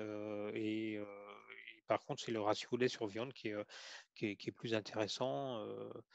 Voilà. Donc globalement, pour nous, les systèmes allaitants, ils seront plus impactés que les systèmes laitiers. Merci. Alors, Autre oui. question? Oui, alors là, il y a une question concernant. Alors, il y a plusieurs questions à la suite. Est-ce que déjà, une question sur le méthane et sur sa durée de vie dans l'atmosphère, plus courte que le CO2, est-ce que c'est pris en compte dans les différents scénarios? Je crois que vous pourrez peut-être y répondre tous les deux. Et puis là, une question qui va plutôt s'adresser à Christian. Dans le scénario de diminution de 1 tiers à 2 tiers, comment sont nourries les bêtes restantes et quel impact sur la Somme en France, notamment sur les prairies? Donc voilà, j'imagine une question sur la place des prairies dans ce scénario de baisse. Je sais pas, Jean-Baptiste, sur le méthane, je compléterai. Oui, alors sur le méthane, ce que l'on prend aujourd'hui dans les évaluations, c'est en fait, on se base sur la méthodologie du GIEC, la méthodologie IPCC, qui est avec un pouvoir de réchauffement du méthane à 27 kg d'équivalent CO2. Et donc, de fait, il y a des travaux récents qui avaient été initiés par l'Université d'Oxford il y a maintenant 18 mois, 2 ans, sur cette question de la durée de vie du méthane. Et donc, on y travaille effectivement. Donc, c'est le PRG étoile, le pouvoir de réchauffement global étoile, qui met en évidence le fait que le méthane a une durée de vie plus courte. Et donc, ça fait partie des travaux que l'on conduit actuellement, mais que l'on n'intègre pas dans nos bilans dans la mesure où, à ce stade, la méthode n'est pas encore reconnue par le GIEC.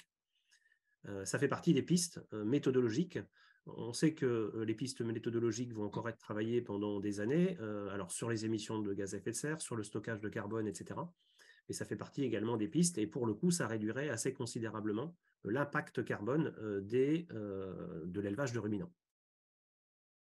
Oui, alors en fait, ce n'est pas le GIEC qui fixe la méthodologie. Le GIEC se fixe la valeur du PRG qu'on lui demande de calculer-nous un indicateur de type PRG à 100 ans ou à 20 ans, etc. Donc, c'est la Convention cadre des Nations Unies en fait sur le changement climatique qui établit que dans les modes de reporting des différents pays, on utilise certaines métriques et celle qui est reconnue dans toutes les négociations internationales, c'est celle du PRG 100. Donc cette équivalence entre combien fait 1 kg de méthane comparé à 1 kg de CO2.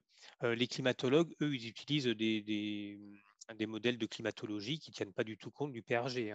Ils regardent les courbes d'émissions de méthane, ils regardent l'impact sur le climat, ils traduisent ça en forçage radiatif, en élévation de température et tout le cortège des impacts qui sont associés. Donc en fait, changer la métrique, ça ne change absolument pas la réalité physique. Ce qu'il faut bien comprendre, c'est qu'il y a une métrique qui est utilisée dans le cadre des accords internationaux qu'on utilise pour calculer les empreintes carbone des différents produits, pour les comparer entre eux, etc.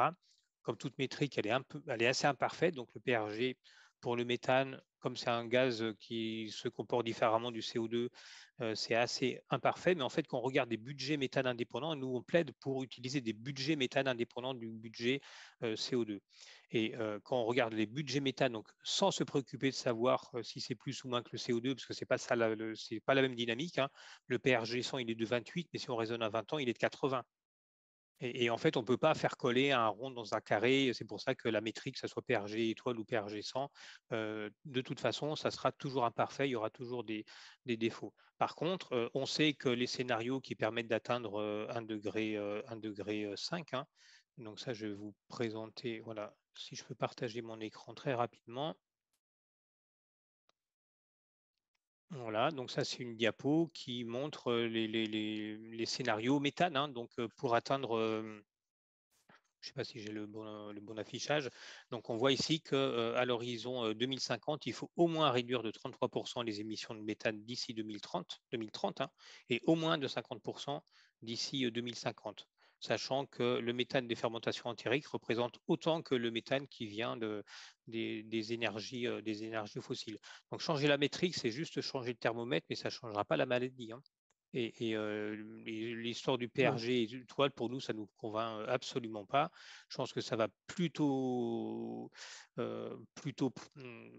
compliquer les débats parce que c'est aussi perçu comme une volonté de minimiser le rôle des méthanes entériques, etc. Et je pense que ce n'est pas une bonne idée de faire la promotion du PRG étoile. Ok, moi, J'enchaîne peut-être sur la question. Il y avait une deuxième Oui. question sur alors quel système d'élevage, quelle alimentation, etc. Donc tout ça, vous trouverez ça dans la brochure After 2050. Hein. On reste, nous, même si ça date de 2016, globalement, on reste sur ces principales conclusions. Clairement, alors je vais vous partager, j'aurais dû le faire avant, je vais vous partager une autre diapo pour montrer aussi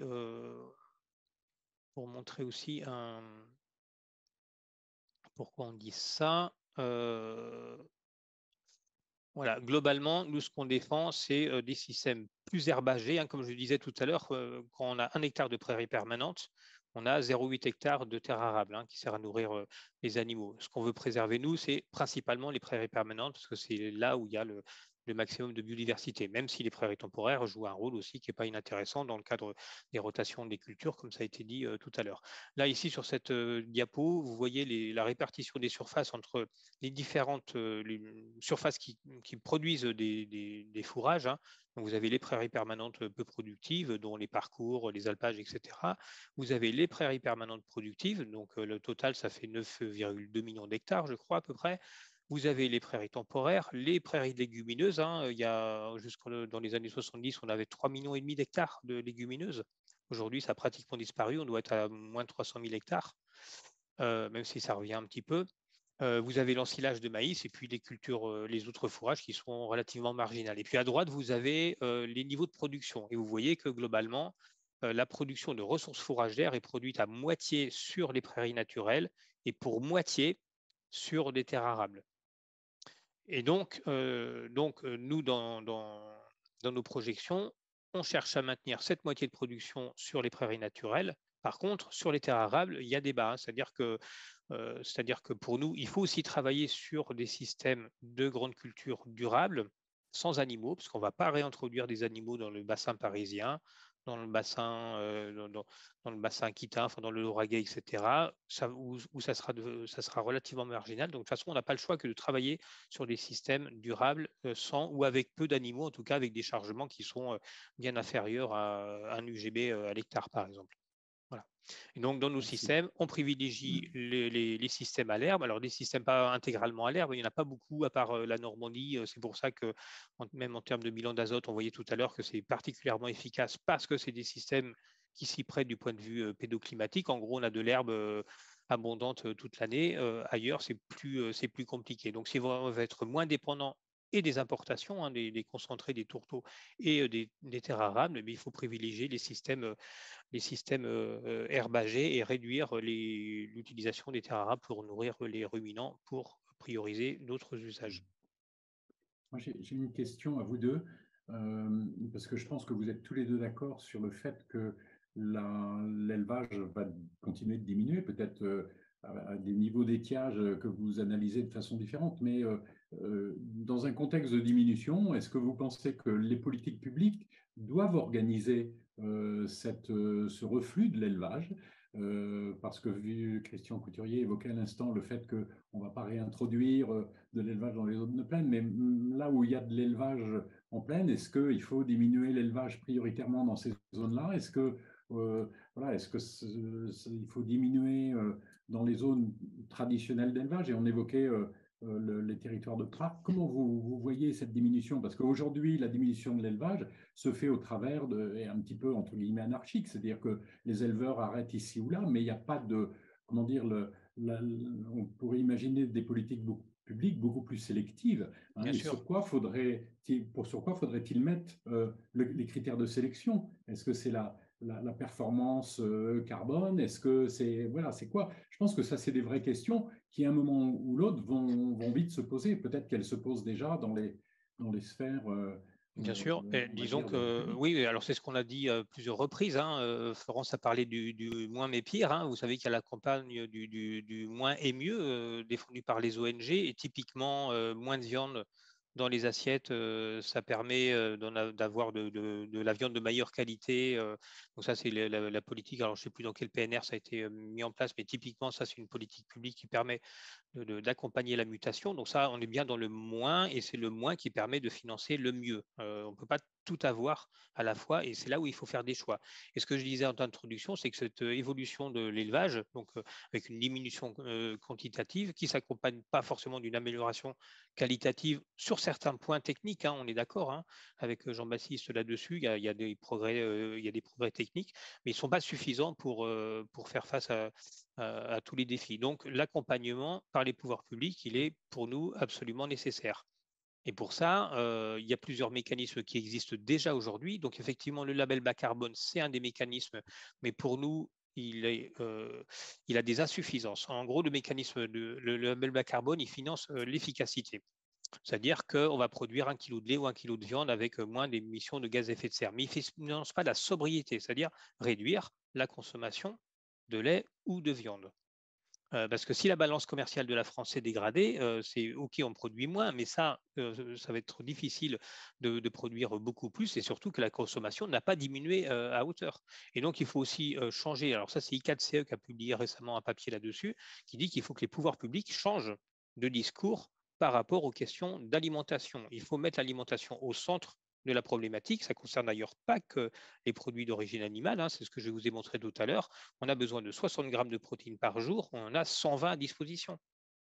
Un système où il y a 50%, alors ce n'est pas que des pertes, hein, mais quand on a besoin de 60 et qu'on met 120, on se dit qu'il y a quand même, des marges de manœuvre importantes.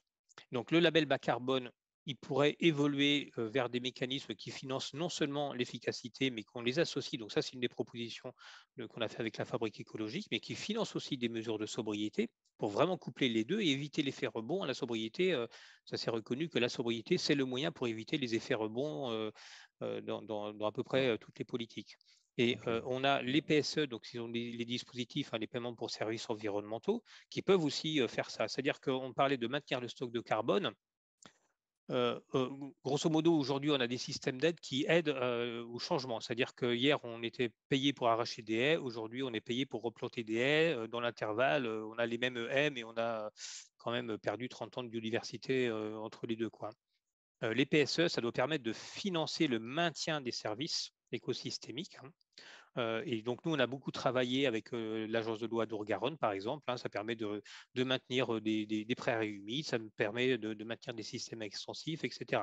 Et globalement, après, je vais m'arrêter là parce que je vais laisser la parole à Jean-Baptiste, mais globalement, il faut qu'on arrive à rémunérer les aménités positives offertes par l'agriculture ou la réduction des aménités négatives, enfin des externalités négatives. On avait évalué, donc ça vous le trouverez aussi dans la brochure AFTER, on avait évalué que les externalités négatives de l'agriculture, globalement en France, c'était 50 milliards d'euros. Que même en prouvant qu'on arrive à améliorer de 20%, ça fait 10 milliards d'euros, ça double le montant de la PAC. Donc il y a quand même des gros volumes qui sont en jeu. En captant cette valeur, hein, des aménités, de la réduction des aménités négatives, on peut beaucoup financer les systèmes les plus efficaces, vertueux, etc. Mais ça veut dire au préalable qu'il faut reconnaître la valeur des aménités négatives. Et donc, on est un peu schizophrène en disant OK, on pollue beaucoup, mais on peut aussi être rémunéré pour polluer moins. On laisse la parole à Jean-Baptiste. Oui, simplement, mais je partage l'accompagnement de la diminution. Oui, je partage ce qu'évoquait Christian, c'est-à-dire que les politiques publiques doivent aider à maintenir les services qui sont déjà rendus. Donc, les paiements pour services environnementaux, de fait, je parlais tout à l'heure de biodiversité, de stockage de carbone. Aujourd'hui, rien n'est fait par rapport à ça. Donc, il faut assurer un financement pour le maintien de ces aménités positives. Donc, on parle des PSE. Alors, le label bas carbone est un dispositif public, mais avec un financement privé. Et je pense que ça fait partie des choses qui doivent être développées. Et au-delà, la politique agricole commune, il faut aussi qu'elle ait un rôle dans ce maintien des dispositifs et puis l'amélioration des pratiques sur les exploitations pour accompagner les investissements, les coûts de fonctionnement. Et puis, il faut aussi envisager peut-être des primes filières. Et donc là, on est en train d'y travailler avec Laval et donc plusieurs industriels. Comment on accompagne, comment elles peuvent accompagner au travers d'une rémunération, d'une prime produit, comment elles peuvent accompagner la transition des producteurs. En fait, ce n'est uniquement qu'avec la combinaison de ces différentes pratiques de politique financière que l'on pourra avoir une transition qui soit efficace et un maintien des services que l'on peut identifier aujourd'hui. Mais il y a beaucoup de pistes aujourd'hui qui sont à travailler. OK. Alors, on prend une dernière, avant de terminer notre webinaire, parce que le temps passe, on va déborder un petit peu sur le temps, mais je me propose de prendre encore une petite série de questions auprès de Oui. nos modératrices, rapidement, hein, une ou deux questions maxi, et puis ensuite on arrivera aux conclusions. Ouais, c'est pas facile de sélectionner, mais peut-être pour ouvrir un petit peu le débat, il y avait une remarque slash question dans le chat de Sandrine de l'INRAE qui regrettait un peu que les exposés ne parlent pas beaucoup des éleveuses et des éleveurs et des des conséquences humaines et sociales des scénarios évoqués, notamment les potentiels impacts économiques et sociaux des politiques environnementales, et qui demande à ouvrir peut-être un peu le débat sur en dehors des chiffres, ce que signifient tous ces scénarios en termes d'attachement au paysage, de relations aux animaux, de relations à différents modes de vie aussi qui sont liés à certains modes d'élevage. Donc voilà, peut-être pour ouvrir un petit peu le débat là-dessus, si vous avez des remarques. Le volet social est effectivement très important et intégré dans toute l'analyse que l'on réalise. C'est pour ça que le volet social est le volet économique, c'est-à-dire qu'il y a toute la question autour de l'attractivité du métier, qui n'est pas suffisamment traité aujourd'hui, et ce qui explique aussi la baisse du nombre d'exploitations et la baisse des effectifs animaux. Et puis la question de la rémunération. Et donc ces volets-là sont à intégrer, et en fait, ça fait partie de l'analyse multicritère qui doit être pratiquée dans les exploitations et avec les filières pour accompagner au mieux cette transition, soit vers dans certains cas, dans certaines régions, peut-être sur une baisse de production, de maintien de production, etc., et en fonction des conditions et des écosystèmes présents dans les différentes régions. Et ça, c'est un élément très important sur lequel on n'a pas suffisamment travaillé peut-être ces dernières années.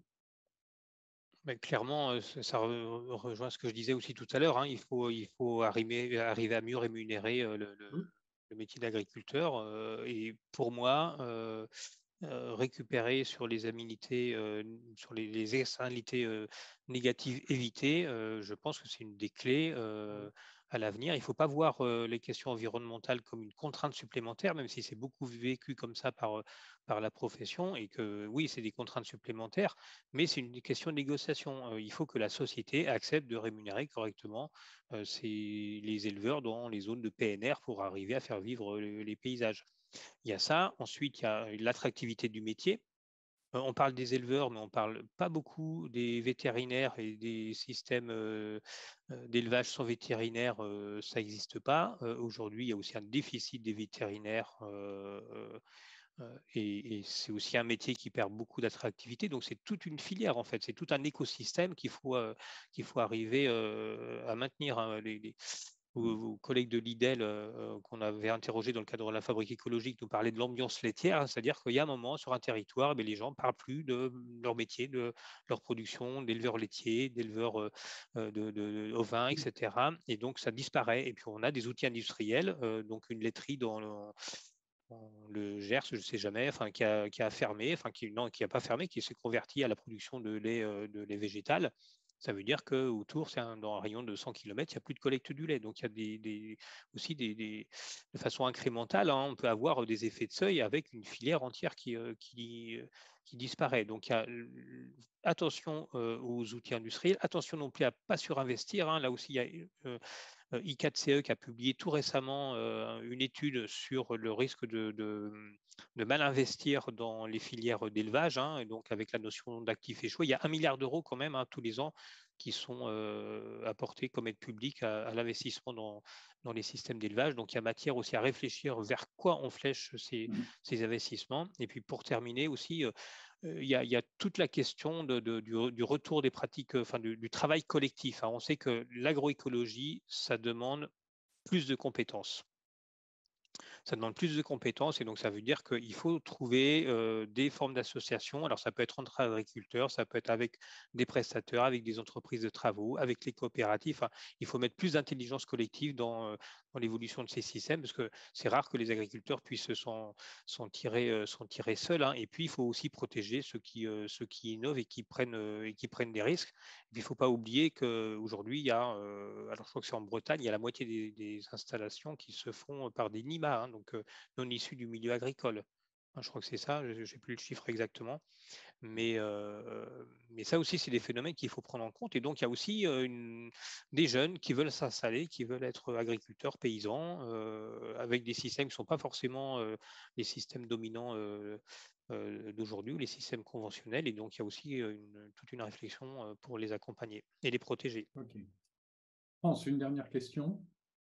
Oui, alors c'est difficile de choisir une question, mais j'ai quand même l'impression sur les retours des différentes personnes que à partir de ces chiffres, on a quand même du mal à s'y retrouver pour défendre notre élevage extensif, nos prairies permanentes, etc. Quels arguments peut-on apporter finalement pour dire que cet élevage extensif a un impact positif à la fois sur l'environnement et sur le climat? Moi, j'ai l'impression que c'est ce qui ressort. Et puis, il y a une attente aussi auprès de la fédération de voir comment nous, on va, et ce sera sans doute la question à poser à notre président, quelle suite on pourra donner et comment se positionner par rapport à ce débat qui est compliqué. On peut, dans le prolongement de ce que tu dis, France, on peut demander à nos deux intervenants de formuler des suggestions pour les parcs, en fait, au vu de la situation. Quelle suggestion feriez-vous au réseau des parcs sur cette question qui est complexe et pas facile? Jean-Baptiste. Mais oui, mais alors là, comme ça, vu le nombre d'indicateurs et de critères que l'on a exposés, effectivement, ça peut paraître complexe, y compris lorsque l'on s'adresse aux éleveurs eux-mêmes, lorsque l'on fait l'analyse de leur exploitation et que l'on cherche à mettre des marges de progrès en place. Mais ce qu'il faut, c'est, mais ça, on peut vous aider tout à fait à ça, c'est-à-dire extraire les éléments principaux qui permettent d'orienter et puis de synthétiser les différents aspects pour une communication plus simple auprès de vos acteurs et puis pour la construction de votre stratégie à long terme. Voilà. Alors, c'est difficile, là, en 30 secondes, de dire quels sont les indicateurs sur lesquels il faut... En fait, ce qu'il faut, c'est surtout ne rien oublier. Ensuite, il y a des façons plus ou moins complexes d'aborder l'ensemble des problématiques. Voilà. Et il faut le faire de façon simplifiée, je suis d'accord avec vous. Moi, je ne répondrai pas à la question, en fait. Parce que la question, si c'est on a des systèmes, ils sont parfaits, il ne faut pas bouger. Non, ce n'est pas ça. Voilà. Et donc, tous les systèmes ont des imperfections. Et aujourd'hui, comment est-ce qu'ils répondent aux défis qui sont devant nous? Nous, on défend des politiques d'amélioration. La question, c'est pas de savoir si ce qu'on fait, c'est bien ou c'est pas bien. Chauffer sa maison, on consomme du pétrole, se déplacer en voiture, on consomme du pétrole. Ce n'est pas une question que ça soit bien ou que ça soit pas bien. C'est que par rapport à la situation actuelle, qu'est-ce qu'on peut améliorer et pas améliorer de façon incrémentale, mais améliorer avec la boussole qui sont les objectifs globaux, macro, etc. Et c'est un peu la difficulté de passer des visions, quand on parle de climat, de passer une vision mondiale, parce que le climat, c'est un bien commun mondial avec des pratiques locales. Donc, comment on décline les échelles entre l'échelle mondiale, l'échelle européenne, la France, les régions, les territoires, les PNR, etc. Il faut bien voir aussi que l'élevage, il n'y en a pas que dans les PNR. Ça veut dire que si on dit nous, on ne touche pas l'élevage dans les PNR et que c'est les autres qui doivent bouger, ça veut dire qu'eux, ils vont être encore d'autant plus impactés. Et puis, ils ont aussi des arguments à faire valoir d'un autre ordre, mais ils ont aussi des arguments. Donc, pour nous, ce n'est pas la question d'opposer des systèmes aux autres ou de dire qu'il y en a qui doivent être protégés parce qu'ils sont mieux que les autres. Je pense que ce qui vous menace, a priori, c'est d'autres formes d'élevage qui est la vache climatique. La vache climatique, c'est les objectifs des fédérations d'éleveurs, enfin des professionnels danois, de passer sur des vaches qui seront. Là, on va contrôler les émissions de méthane et d'ammoniac, c'est-à-dire qu'on met les vaches à l'abri, on va leur mettre une pelouse synthétique avec des grands écrans pour leur rappeler le bon temps des prairies, et puis elles ne bougent pas, on capte le méthane et l'ammoniac, et comme ça, il n'y a pas d'impact. Voilà, ça va être c'est ce que j'appelle la compétitivité climat. On prend un indicateur qui est le climat, et là, si on prend un critère carbone, derrière, on n'arrivera pas à s'aligner, et c'est pas ça qu'on veut non plus. Voilà, donc il faut, et c'est vrai que les choses sont complexes et on ne peut pas trop simplifier non plus. Il faut accepter qu'il y a un niveau de complexité qui fait que, bah oui, on ne peut pas en 5 minutes expliquer à un éleveur que ce qu'il fait, c'est super top. Non. Il faut aussi qu'il évolue parce que le monde autour doivent faire face à des défis et chacun doit y prendre sa part. Et après, il faut travailler dans la finesse. À nous, peut-être pour finir de répondre à une question que j'ai vue passer, c'est qu'est-ce qui se passe quand on abandonne des prairies, qu'il n'y a plus de ruminants au bout de 30 ans. Donc effectivement, dans la publication que j'ai citée, on voit qu'au bout de 30 ans, il y a peut-être moins de biodiversité, parce que dans 30 ans, peut-être que la forêt a repris ses droits, puis que c'est une forêt plus monospécifique, etc. Donc ça veut dire qu'il faut aussi envisager des systèmes de pâturage où le pâturage n'est pas permanent. On peut emmener les troupeaux de moutons, de vaches, etc. Dans un champ 2 fois par an. Enfin, on peut jouer sur des notions de chargement. Et je pense que la notion de chargement à l'hectare, c'est important. Ça permet de maintenir des paysages ouverts, ça permet de réduire la pression globale, ça permet de faire en sorte qu'on va avoir des nids, des terriers, etc. De réduire globalement la production de viande, de lait et le nombre d'animaux. Et on maintient les fonctions paysagères et écosystémiques, mais en réduisant le chargement. Et donc, ce n'est pas incompatible. Ce n'est pas l'élevage qui disparaît, mais il a muté. Merci. Et pas génétiquement.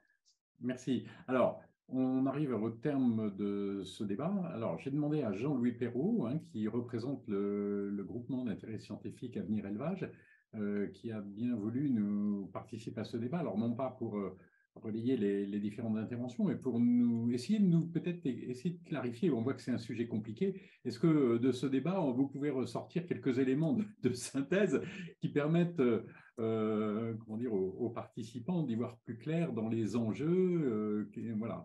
Parce que je pense que le thème de votre groupement d'intérêt scientifique, c'est parler de l'avenir de l'élevage. Alors, comment vous voyez l'avenir de l'élevage au vu de tous ces éléments qu'on vient de partager? Merci, Jean-Louis. Alors, je ne suis pas sûr de pouvoir beaucoup clarifier les choses, qu'on voit bien que c'est quand même très, très compliqué. Alors déjà, un grand merci pour l'organisation du séminaire et des discussions et des échanges qui ont eu lieu. Peut-être je vais faire en trois points, peut-être 4. Quelques considérations générales déjà à partir des discussions puis des 2 premiers exposés de Christian et Jean-Baptiste. En fait, la recherche, elle produit des faits, elle ne produit pas la vérité. Et donc, du fait, elle est à l'origine de controverses, parce que selon qu'on regarde un système sous un angle ou sous un autre, on n'en a pas la même vision. Et c'est très, très vrai pour l'élevage. Soit on a une vision, on va dire, qui a été poussée exprès à l'extrême dans le premier exposé par analyse de cycle de vie, et l'élevage est une catastrophe parce que ça émet plein de choses, ça a des impacts partout. Soit on le regarde sous un angle les bouquets de services produits par l'élevage. Et là, on a la vision plutôt qu'essayer dont le parti pris a été pris par Jean-Baptiste, qui était de dire, mais l'élevage, ça produit des choses, des services, etc. Donc, c'est très compliqué. Alors, je vais juste en donner 2-3 exemples comme ça pour illustrer cette complexité.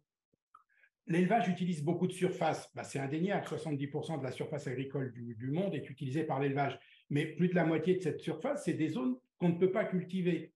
Donc, vous voyez, déjà là, voilà, le 70%, il est vrai, mais en même temps, c'est vrai que la moitié de ces surfaces-là, c'est des surfaces où on ne pourrait pas produire d'aliments s'il n'y avait pas des herbivores, ruminants, chevaux ou autres espèces. On dit aussi que l'élevage, il faut beaucoup de protéines végétales pour faire 1 kg de protéines animales. C'est vrai aussi, 3 kg pour faire 1 kg de protéines de poulet, 9 kg pour un bovin, 9 kg de végétaux pour un bovin, pour 1 kg de protéines de bovin extensif. Mais en même temps, les animaux, et surtout les bovins, mangent des protéines ou de l'énergie végétale qui n'est pas consommable par l'homme. 86% au niveau mondial. Et en France, les GIS, on a fait des travaux là-dessus, on montre que les systèmes ruminants, herbagers, notamment laitiers, produisent plus de protéines dans le lait et leur viande qu'ils ne consomment de protéines végétales qui seraient consommables par l'homme, mais qui ont été mangées par l'animal, typiquement des protéines de soja, protéines de maïs aussi, par exemple. Donc, on le voit. Et puis, basiquement, la photosynthèse sur le globe, elle produit d'abord de la cellulose. 50% du végétal, c'est de la cellulose. Il n'y a que les ruminants qui peuvent le manger. Alors, évidemment, ça conduit à des dégagements de gaz à effet de serre, enfin de méthane. Même l'eutrophisation des milieux, si on prend un autre exemple, Christian a cité en plus un papier que j'ai écrit, donc je ne vais pas le renier. Les systèmes d'élevage intensif eutrophient les milieux, c'est très clair avec les problèmes d'algues, par exemple. Mais en même temps, dans des systèmes bio, l'élevage, il est indispensable pour assurer des transferts de fertilité entre une prairie qui est pâturée riche en azote, de la luzerne, et puis des terres de céréales. On y ramène des effluents d'élevage. Donc, vous voyez, tout ça, c'est très compliqué. Il n'y a rien de simple. Il faut vraiment se méfier de raisonnement simpliste. Le problème, c'est que la décision, elle est difficile, quoi. Et la recherche, on se bat dans le bon sens du terme, dans la définition des meilleurs indicateurs et des meilleurs outils pour aider à prendre la décision, les bonnes décisions. Et puis, quelque part, il faut vraiment réfléchir au niveau qui nous intéresse. Enfin, l'élevage européen, c'est 8% des bovins mondiaux. Donc, en gros, on peut faire ce qu'on veut sur notre élevage. Ça ne changera pas la problématique de l'élevage bovin mondial. Par contre, notre élevage, il impacte nos écosystèmes et il va être impacté par le changement climatique. Et ça, c'est des vrais enjeux pour nous. Même si, évidemment, il faut baisser les émissions de gaz à effet de serre de l'agriculture en général et de l'élevage en particulier. Alors, si on en vient à l'élevage dans les parcs, ça a été dit, hein, il y a la surface toujours en herbe, et là, c'est vraiment une des clés de voûte des parcs. C'est d'abord des paysages agréables, hein, ça n'a pas été trop dit, mais oui, quand même, on va s'y promener. C'est des paysages qui sont fonctionnels par la biodiversité, qu'elle soit spécifique ou qu'elle soit par l'usage des terres et le maintien d'habitats ouverts. Réduire les surfaces toujours en herbe par qui se transformerait en friche, voire dans le meilleur des cas en forêt, c'est sûrement, enfin, il y a des papiers qui montrent que c'est de la perte de biodiversité. C'est peut-être aussi plus de perte d'eau, plus d'évapotranspiration par la forêt que par la prairie, par exemple. Donc, voilà, la prairie, elle est importante pour ces parcs, sans même parler du stockage de carbone dont on pourrait discuter de l'ampleur, etc. Ça a été fait, je n'y reviens pas. C'est important pour la fertilité des sols, la prairie, et limiter l'érosion. Donc, voilà, il y a beaucoup de choses autour de la prairie, mais si on fait de la prairie, il faut qu'il y ait des ruminants et des éleveurs, parce que la prairie sans ruminants, ça n'existe pas, et les ruminants et la prairie sans les éleveurs qui gèrent les systèmes, ça n'existerait pas non plus. Donc, il faut repenser dans ces systèmes-là, y compris dans les parcs, sur l'efficience globale de nos systèmes, et vraiment travailler sur l'efficience globale. On travaille beaucoup trop sur combien je produis de tonnes de blé, de quintaux de blé à l'hectare, combien ma vache fait de litres de lait ou combien mon bovin pèse. Ce qu'il faut, c'est réfléchir comment on peut optimiser la production d'aliments par hectare qui sert à le faire en couplant au mieux l'animal et le végétal.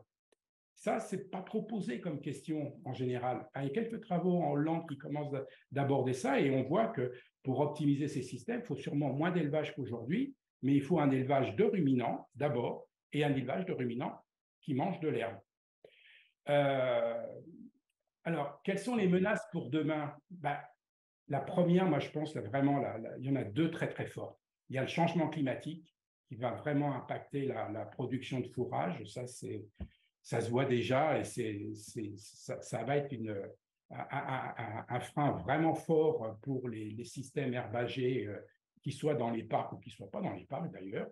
Et puis, il y a le contexte économique, je ne vais pas trop y revenir parce que ça a été bien abordé, mais aujourd'hui, l'élevage diminue de façon incontrôlée, bien plus vite que la consommation, qui de fait ne bouge pas tant que ça. Et du coup, on importe plus. Alors, les volailles, on importe déjà 50% de ce qu'on mange, mais la viande rouge, on en importe de plus en plus. Et demain, c'est la viande de porc qu'on va importer parce que la production porcine diminue aussi sensiblement, même très sensiblement. Et puis, les éleveurs ne sont pas toujours très convaincus de ces systèmes herbagés, agroécologiques. Alors, on peut espérer qu'une nouvelle génération d'éleveurs qui arrive avec une autre mentalité va changer la donne, mais on peut quand même être un peu inquiet. Enfin, moi, personnellement, je le suis parce que quand je regarde ce qui se passe au niveau du monde, qu'est-ce qui se développe? C'est les méga-fermes et les systèmes hyper intensifs. Alors, on vient de citer à juste titre ce que les Danois imaginent, hein, la vache sous cloche où on capte tout et puis ça sera parfait pour l'environnement. Bon, on pourra peut-être se poser des questions de bien-être animal, mais et puis des fermes de 10 000, 20 000, 40 000 vaches en Chine, aux USA, au Canada, enfin voilà, des choses qui ne sont pas du tout ce que l'on voudrait en Europe, mais qui se développent ailleurs dans le monde. Et donc, il y a bien un risque quand même du moins, mais pas mieux, du moins, mais du moins bien. Et parce que les forces du marché économique, elles sont quand même vachement fortes, quoi. Il faut faire attention à ça. Donc, il ne faut pas rester angélique face à ça. Et donc, derrière, il nous faut vraiment, au niveau européen, pour défendre nos systèmes et les améliorer, voilà, il faut vraiment des politiques publiques qui soient vraiment incitatives et vraiment fortes. Et aujourd'hui, elles ne le sont pas, ni pour faire évoluer la composition de nos diètes. On parle d'équilibre protéines animales, protéines végétales, ça ne bouge pas. Il faudrait que ça revienne. Alors, s'il faut se fixer des chiffres, à l'INRA, on dit qu'un équilibre 50-50, ça serait pas mal. Aujourd'hui, on est plutôt à 65-35, donc ça donne déjà quand même une marge de manœuvre conséquente. Et puis, pour inciter aux pratiques vertueuses, il n'y a pas tant que ça d'incitation. Il y a bien quelques MAE, il y a bien quelques paiements pour services environnementaux, mais par rapport aux aides historiques à l'hectare, ça ne représente pas grand-chose. Donc, et là, je ne suis pas sûr que la politique agricole commune aille très très loin dans cette politique agricole, et qui devrait être agricole et alimentaire en fait, aille très très loin dans ce fait-là, parce que, y compris en Europe, on a des pays qui ont des visions très différentes. La vision française n'est pas la vision danoise, et encore moins la vision polonaise, qui est peut-être la vision française des années 60-70. Donc voilà, on est dans un monde très très complexe. L'élevage doit bouger, et il faudrait qu'il bouge de façon active, décidé par les acteurs des filières, avec un soutien de la puissance publique, et qui n'aille pas un peu à la dérive, comme on a un peu l'impression que c'est en ce moment, où il n'y a pas vraiment de décision prise, et où la diminution des effectifs dans toutes les filières s'accélère, et que c'est un mouvement qu'on pourrait regretter demain. Dernier point, c'est que diminuer l'élevage, c'est bien, mais ça serait quand même très bien aussi de mieux le réorganiser sur les territoires. Il y a plein de territoires où il n'y a plus d'élevage aujourd'hui, et ça serait bien d'en remettre un petit peu, même si, comme le dit Christian, ça restera un peu marginal. Ça serait quand même ça, parce que, par exemple, dans le grand centre de la France, dans le bassin parisien, il y a quand même un marché pas très loin, qui est le marché du Grand Paris, pour écluser quelques produits animaux qui seraient produits dans ces zones-là. Très bien. Merci beaucoup, Jean-Louis. Eh bien, écoutez, sans transition, je passe la parole pour le mot de la fin à Michael Weber, le président de la Fédération des parcs naturels régionaux. Michael, c'est à toi. Bien, bonjour à toutes et à tous. Merci François de me donner la parole en conclusion de vos travaux. Je vous ai écouté, pas pendant toute la controverse, mais pendant une partie de cette controverse. Et je voudrais d'abord rendre hommage au travail de nos équipes et au Conseil d'orientation de recherche et de prospective qui, depuis quelque temps, organise régulièrement ces controverses. Aussi bien dans le titre que pour les sujets qui sont abordés, je pense que c'est intéressant parce que le parti pris est bien sûr d'avoir deux analyses qui sont diamétralement opposées et de pouvoir effectivement nourrir les réflexions des uns et des autres. J'ai un peu regardé aussi ce qui s'écrivait dans le chat. D'abord, quelques sujets de caractère général. C'est de dire et de redire que dans les parcs naturels régionaux, depuis quelques temps maintenant, depuis quelques années, j'ai le sentiment que, vous savez, il y a une histoire et selon l'histoire et les enjeux du moment, l'actualité change et le regard qui est porté sur les sujets prioritaires, les enjeux du moment changent aussi. L'enjeu agricole, de façon large, prend de l'importance dans les parcs naturels régionaux aujourd'hui parce que, d'abord, il y a le changement de regard de la société, et on sent bien que la question sous-jacente qui est posée au débat que vous avez, c'est aussi une question éminemment sociale. Il y a le changement des pratiques du monde agricole, parce que je crois qu'on critique souvent, et vous savez que dans les parcs naturels régionaux, on ne souhaite pas le faire. Il faut aussi reconnaître que le monde agricole se pose des questions aujourd'hui, a changé, et on s'aperçoit que d'ailleurs, au regard des différentes crises, comme celle qu'on vient de traverser, la pratique des consommateurs, elle aussi, change et a un impact direct sur les orientations qui ont pu être prises à un moment donné. Je pense en particulier là, à cet instant, à l'agriculture bio qui est un peu en crise. Et puis, il y a le changement au regard des territoires parce que vous savez que les catégories de territoires de parc font qu'il y a des territoires qui sont plus forestiers, plus agricoles, peut-être plus littoraux aussi, mais que la question, et notamment pour les nouveaux parcs qui sont en négociation, qui sont des parcs entrants, j'oserais dire que la question agricole prend de l'importance et justifie peut-être plus que jamais l'extension d'un certain nombre de parcs ou la création de certains parcs aussi. Donc, tout ça pour dire que la prise en compte de ces enjeux pour la fédération est importante. C'est aussi pour cela qu'on a une équipe renforcée avec Laurence et France, que je remercie pour leur investissement aujourd'hui et plus largement au sein de la fédération.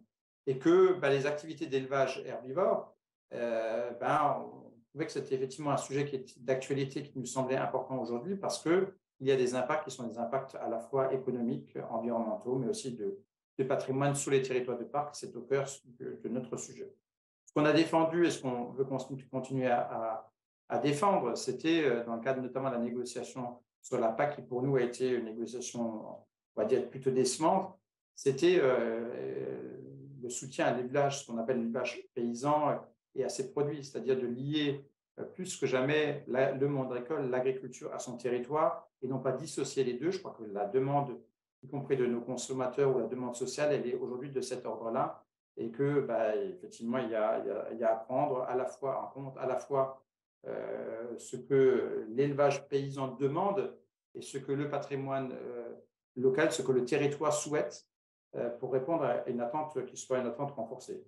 Ce qui me semble aussi important, c'est que dans les exposés qui ont été faits, on voit que la question de l'impact climatique, environnemental ou de biodiversité est diversement appréciée et que finalement, pour là aussi le citoyen, le consommateur, ce n'est pas toujours pris en compte, suffisamment en compte. En tout cas, ce n'est pas visible.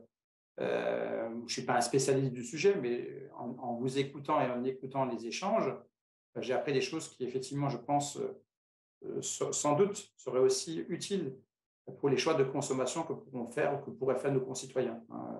On dit notamment que la question de l'importation prend une part croissante. Je crois que ça fait partie des sujets à se poser, parce que quand on sait que nos concitoyens sont de plus en plus intéressés par une consommation de proximité et s'apercevoir qu'à l'inverse, une part croissante vient de l'extérieur, je pense que ça peut être effectivement perturbant.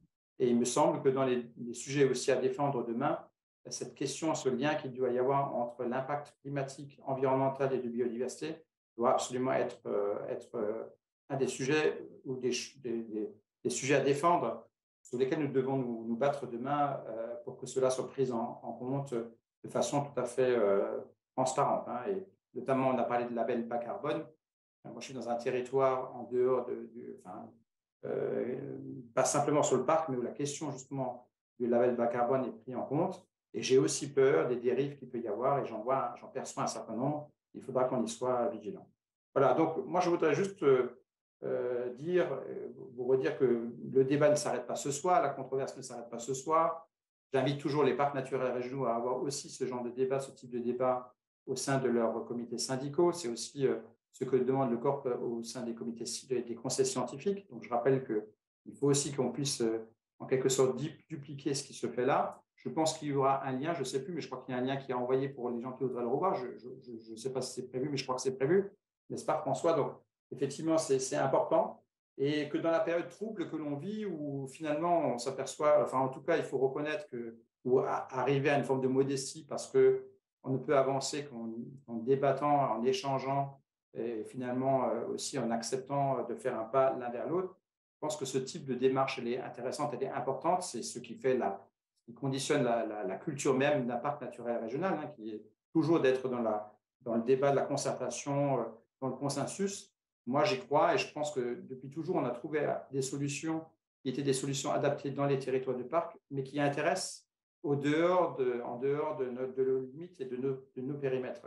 Donc, plus que jamais, on a besoin de cela, d'avoir cette reconnaissance, de pouvoir mener en écho au débat qu'il y a aujourd'hui, aussi de l'expérimentation, de l'innovation sur nos territoires, parce que je pense que c'est elle, par la preuve, qui contribuera aussi au changement de pratique et au changement de politique qui doivent être menés aussi bien au niveau national qu'au niveau européen. Donc voilà, je voulais vous remercier encore une fois toutes et tous pour l'organisation, pour votre participation nombreuse à cette controverse, à ce webinaire. Et je n'en doute pas, on se reverra dans quelques mois pour d'autres thématiques tout aussi fortes qu'on aura à partager ensemble. Merci à toutes et à tous. Merci à toi, François.